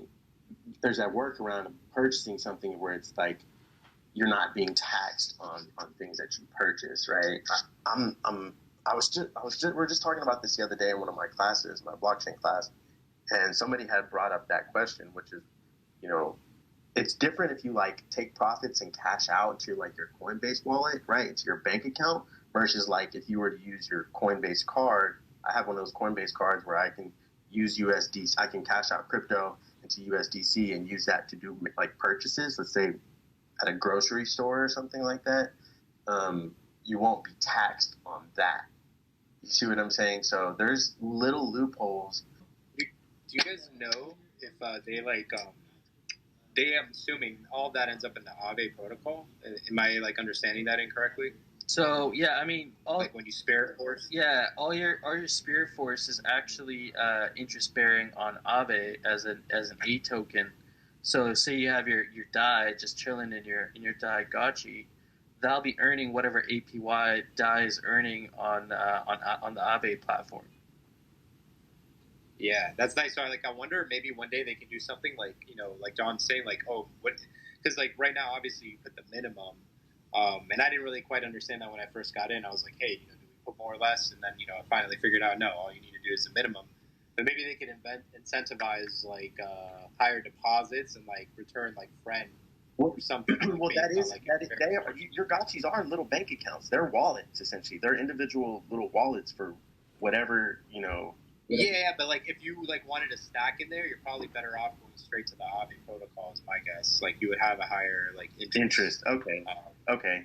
Yeah, but like I think that what you're saying, that's how I looked at it too. Like, and I think most people will look at it like that too. Like, oh, these little gotchis are like little bank accounts, like little savings accounts, and like people might like feel more inclined to like stack more Spirit Force, which I guess like it's still an open-ended question to like maybe what they're gonna do with the Spirit Force. Yeah, I mean, the thing that blows my mind is like the wallet aspect. You can store NFTs. You could store your whole NFT collection inside your Aavegotchi, even though like there's no UI or interface built around that to like display all of it. You could actually, in theory, have all your NFTs and all your stuff in your Aavegotchi, and then if you were to spend the time to build the interface around that, you'd actually be able to display that too, just as, like you said, any other wallet. So I thought that was really interesting. Yeah, I was thinking like the other day I was like playing with the idea of like an NFT, like maybe like they'll introduce some kind of like costume system into the game where like other people can produce like SVG NFTs as well. That it's not like an in-game wearable, but it would be like a skin almost. They have hinted at that actually, that there's going to be the ability to make wearables in the game, non-BRS wearables at some point. And those wearables will be, I think they'll be able to be bought and sold just as any other wearable, but they won't have that BRS component. And That's cool. and then those wearables will have to be somewhat like voted on, to be like voted in essentially. Yeah, because you'd have to have some sort of like, because anybody can just put up anything like, whatever, even illegal content. Yeah. So I think it'd be pretty cool to see like what some guilds come up with some of their own wearables, and then maybe integrate that with some of the BRS wearables to create their own like guild sets and stuff. I think that'd be really dope. Yeah, that is like really cool, and like the fact that like they're even thinking about making them like sellable on the bazaar is also really cool. Because then it's like, because every gotchi is technically like a little billboard, walking around. Right? Yeah. So I mean that's really interesting. It's almost like a little NFT ecosystem with inside of Aavegotchi for pixel artists. Yeah, I never stop getting blown away by this stuff, and like everything we've talked about here today kind of encapsulates like what an Aavegotchi is. It's like art and culture and a social platform, and then also some financial literacy that comes with that too. And it's all kind of coming together to make this like amazing experience. So there's no, and I agree with you. Like I'm amazed every time I think about it or jump on a call with you guys, because I can't really talk about this with like some friends and family, and I can, but it's just the understanding of like the whole theory and logic, everything behind it, and how it's evolving as a space, right? Versus like even if you compare it to other metaverse like Mana or something like that, or you know what I mean, just kind of like how there's, and like you said, the culture and how nostalgic it is, for somebody to like to own a gotchi, to own land in this metaverse, to be able to harvest. It's this whole paradigm shift in not only just in play to earn mechanism in gaming interest. It has this like so many different aspects that make it so unique to, like, I would say like more of the connoisseur. Like I honestly, I'm not a gamer. I was never a big gamer, right? I played Twisted Metal and some like 007 back in the day on 64, right? And then, like I wasn't some Mario Karts and shit like that, but like I wasn't really big game. Maybe some Roller Coaster Tycoon or whatever, but that's kind of how I see Gotchi is going to be, like more of like a Monopoly / Roller Coaster Tycoon, but just on like some of these World of Warcraft, just like on a whole another level, right? Where it just the latent talent is going to be unlocked. There's just so much potential for latent talent developers to develop on their parcels, and it's just going to be this complete interesting project that I don't think anything else is really comparing to right now. So I think about what you said, like with like, why will Gotchi be more successful than like something like Decentraland rather, yeah, and or Sandbox, and then I'm like, well, those games, like, all right, you're going there to hang out. Like, I feel like everybody like is playing Gotchi, and then they're gonna hang out, which is like quite a unique order of things. Like, I haven't played Axie, so I don't know how much like Axie's social aspect is worked on and whatnot. But it's like everybody's coming to farm, harvest, make money, like save, like continue to like push cryptocurrency forward. But then like it's also a hangout spot, with the right comm tools and like an NFT gallery and all this kind of social aspect. So it's quite unique. It's quite unique, and maybe that's like what like not to say that those worlds aren't getting adoption, because I'm sure there are. Like I can't cite the numbers. Yeah. But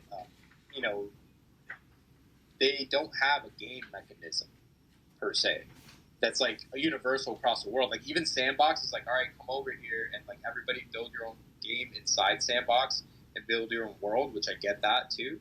It's not play to earn, it's play and earn. It's sort of, it's different, yeah, right? Fundamentally, it's different, right? We know like this is a play to earn. Like that's the driver, and not just the only driver. There's so many others. Like obviously petting your Gotchi, this whole rarity farming has become a game, right? It's not, the game is not so like crazy and elaborate right now, but in time it will be. And so any of these early adopters like us are just, who see that vision now, are gonna, well, like in Ready Player One, like why like was everybody in that metaverse? Because they wanted to win money, right? Yeah, they wanted to get rich, right? And like they were all hanging out in that world, right? And like they're all communicating and they have avatars and this and that, but like they were all initially drawn in many ways because like, oh, I want to be the player one and like win that money or whatever. And so like Gotchi's got that. Like these other worlds don't got that. Gotchi's like, yo, like I want to come be the number one rarity farmer, or I want to be like the lord of the lands and like be a crazy miner, or like I want to run a crazy DAO and like be successful, or I want to code a game, like So really, yeah. I mean, I'm more bullish than ever. Like the more I like, because like I agree with you, like too, John. Sometimes it's hard to have conversations with anyone about Aavegotchi, as a man in their 30s, surely, which is horrible. It shouldn't be that way, but sure enough, it is. And it's a lot of bouncing ideas with you guys. Like it's like, yeah, that's definitely probably going to happen. And surprisingly, like the team does not seem to be getting in the way and only shipping and vibing with the community, which is like another like big like huge point for me. Oh, absolutely, right? Like how many of the developers do you know on all these other projects that are like really going hard with the community, like Coder Dan and Golden Cross? They're really like, they're just really transparent. They've been shipping, and that honestly, I think that we are going to have like the first. I sure hope we are, but I believe that we're going to probably have, Gotchi will have the first live gameplay play to earn metaverse. I'm hoping before Axie, because if we like are able to pull off that feature, then absolutely. And right now we're still so like, I mean, if you look at the Discord numbers, there's only like, and I haven't looked in a minute, but last time I looked, it was like 17,000 people in their Discords, the server. So which is nothing compared to Axie. I was gonna say, I love you guys' passion, man. Like every time this is kind of why I started this space with no future, is because like we realized there's a whole like NFT community on Twitter that a lot of us are passionate about Aavegotchi, and a lot of us are like just curious. So like we get all kinds of people coming through here, but it seems like every time we do one of these, I'm always like finishing up at the end, being like, man, I think I've like found my people in life, So no, I feel the same way. I'm having a lot of fun with you guys. Yeah, I love these, man. And I mean, on that note, like I think we've actually been going for like 2.5 hours now. So oh yeah, my wife's gonna well, I record these so people can listen to our conversations too, because I think that they have a lot of value. like I think these conversations are like early metaverse conversations, and they just bring so much value to people who are just learning about this game, or even like what crypto is really about. Because like Aavegotchi kind of embodies all that stuff really well. So I mean, on that note, I think we're probably gonna like wrap things up pretty soon. If you guys have anything like you really want to like chill, or if you have anything that you want to announce, I mean, this would be like the time to do that. But if there isn't anything, then yeah.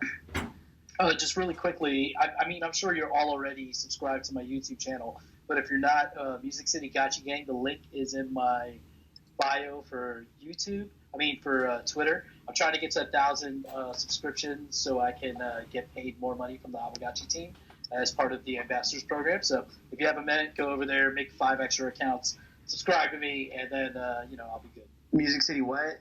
I'm on YouTube right now. Music City Gotchi Gang. One word, Gotchi Gang. Yeah. No futuristic. Like that's the first video that like got me, and that's the one I spread with everyone too.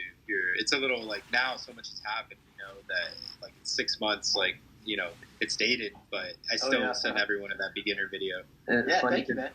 I'm actually in the process, so I will say this as far as a mini announcement, but I am in the process of. If anybody wants to collab with me, I'm open. I'm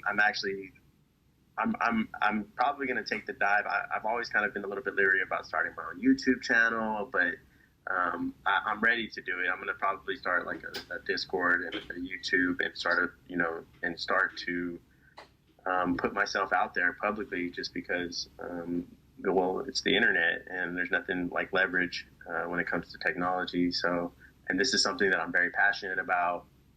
So I'm probably going to be vlogging my own personal growth and what my investments, Aavegotchi obviously, and my own personal opinions about it, and try to like build and collab with others who are open and welcome. So that's dope. I mean, I might have to reach out to you if you ever want to make a game or something like that. I'm sure between like the two of us, we could probably figure something out, because I'm still learning, but like I'm taking it as like a learning project to create just like a simple Gotchi game that we could all play. Absolutely, I'm in my learning process also as well, taking interpretations of computer programs right now. It's a CS61A, and then next semester it's like databases, CS61B. Nice. And I've done like data 8 and statistics and that sort of thing. But I'm also working with the crypto zombies and learning how to develop and build myself. And right now I'm in this point where obviously I'm at the university, and there's a lot of students who have like personal projects, and I don't have one right now. So I'm kind of like late to the game, going, fuck, I need to have my own personal project to either put on my resume, or just, if it takes off, then that might just be my full-time thing, right? And yeah.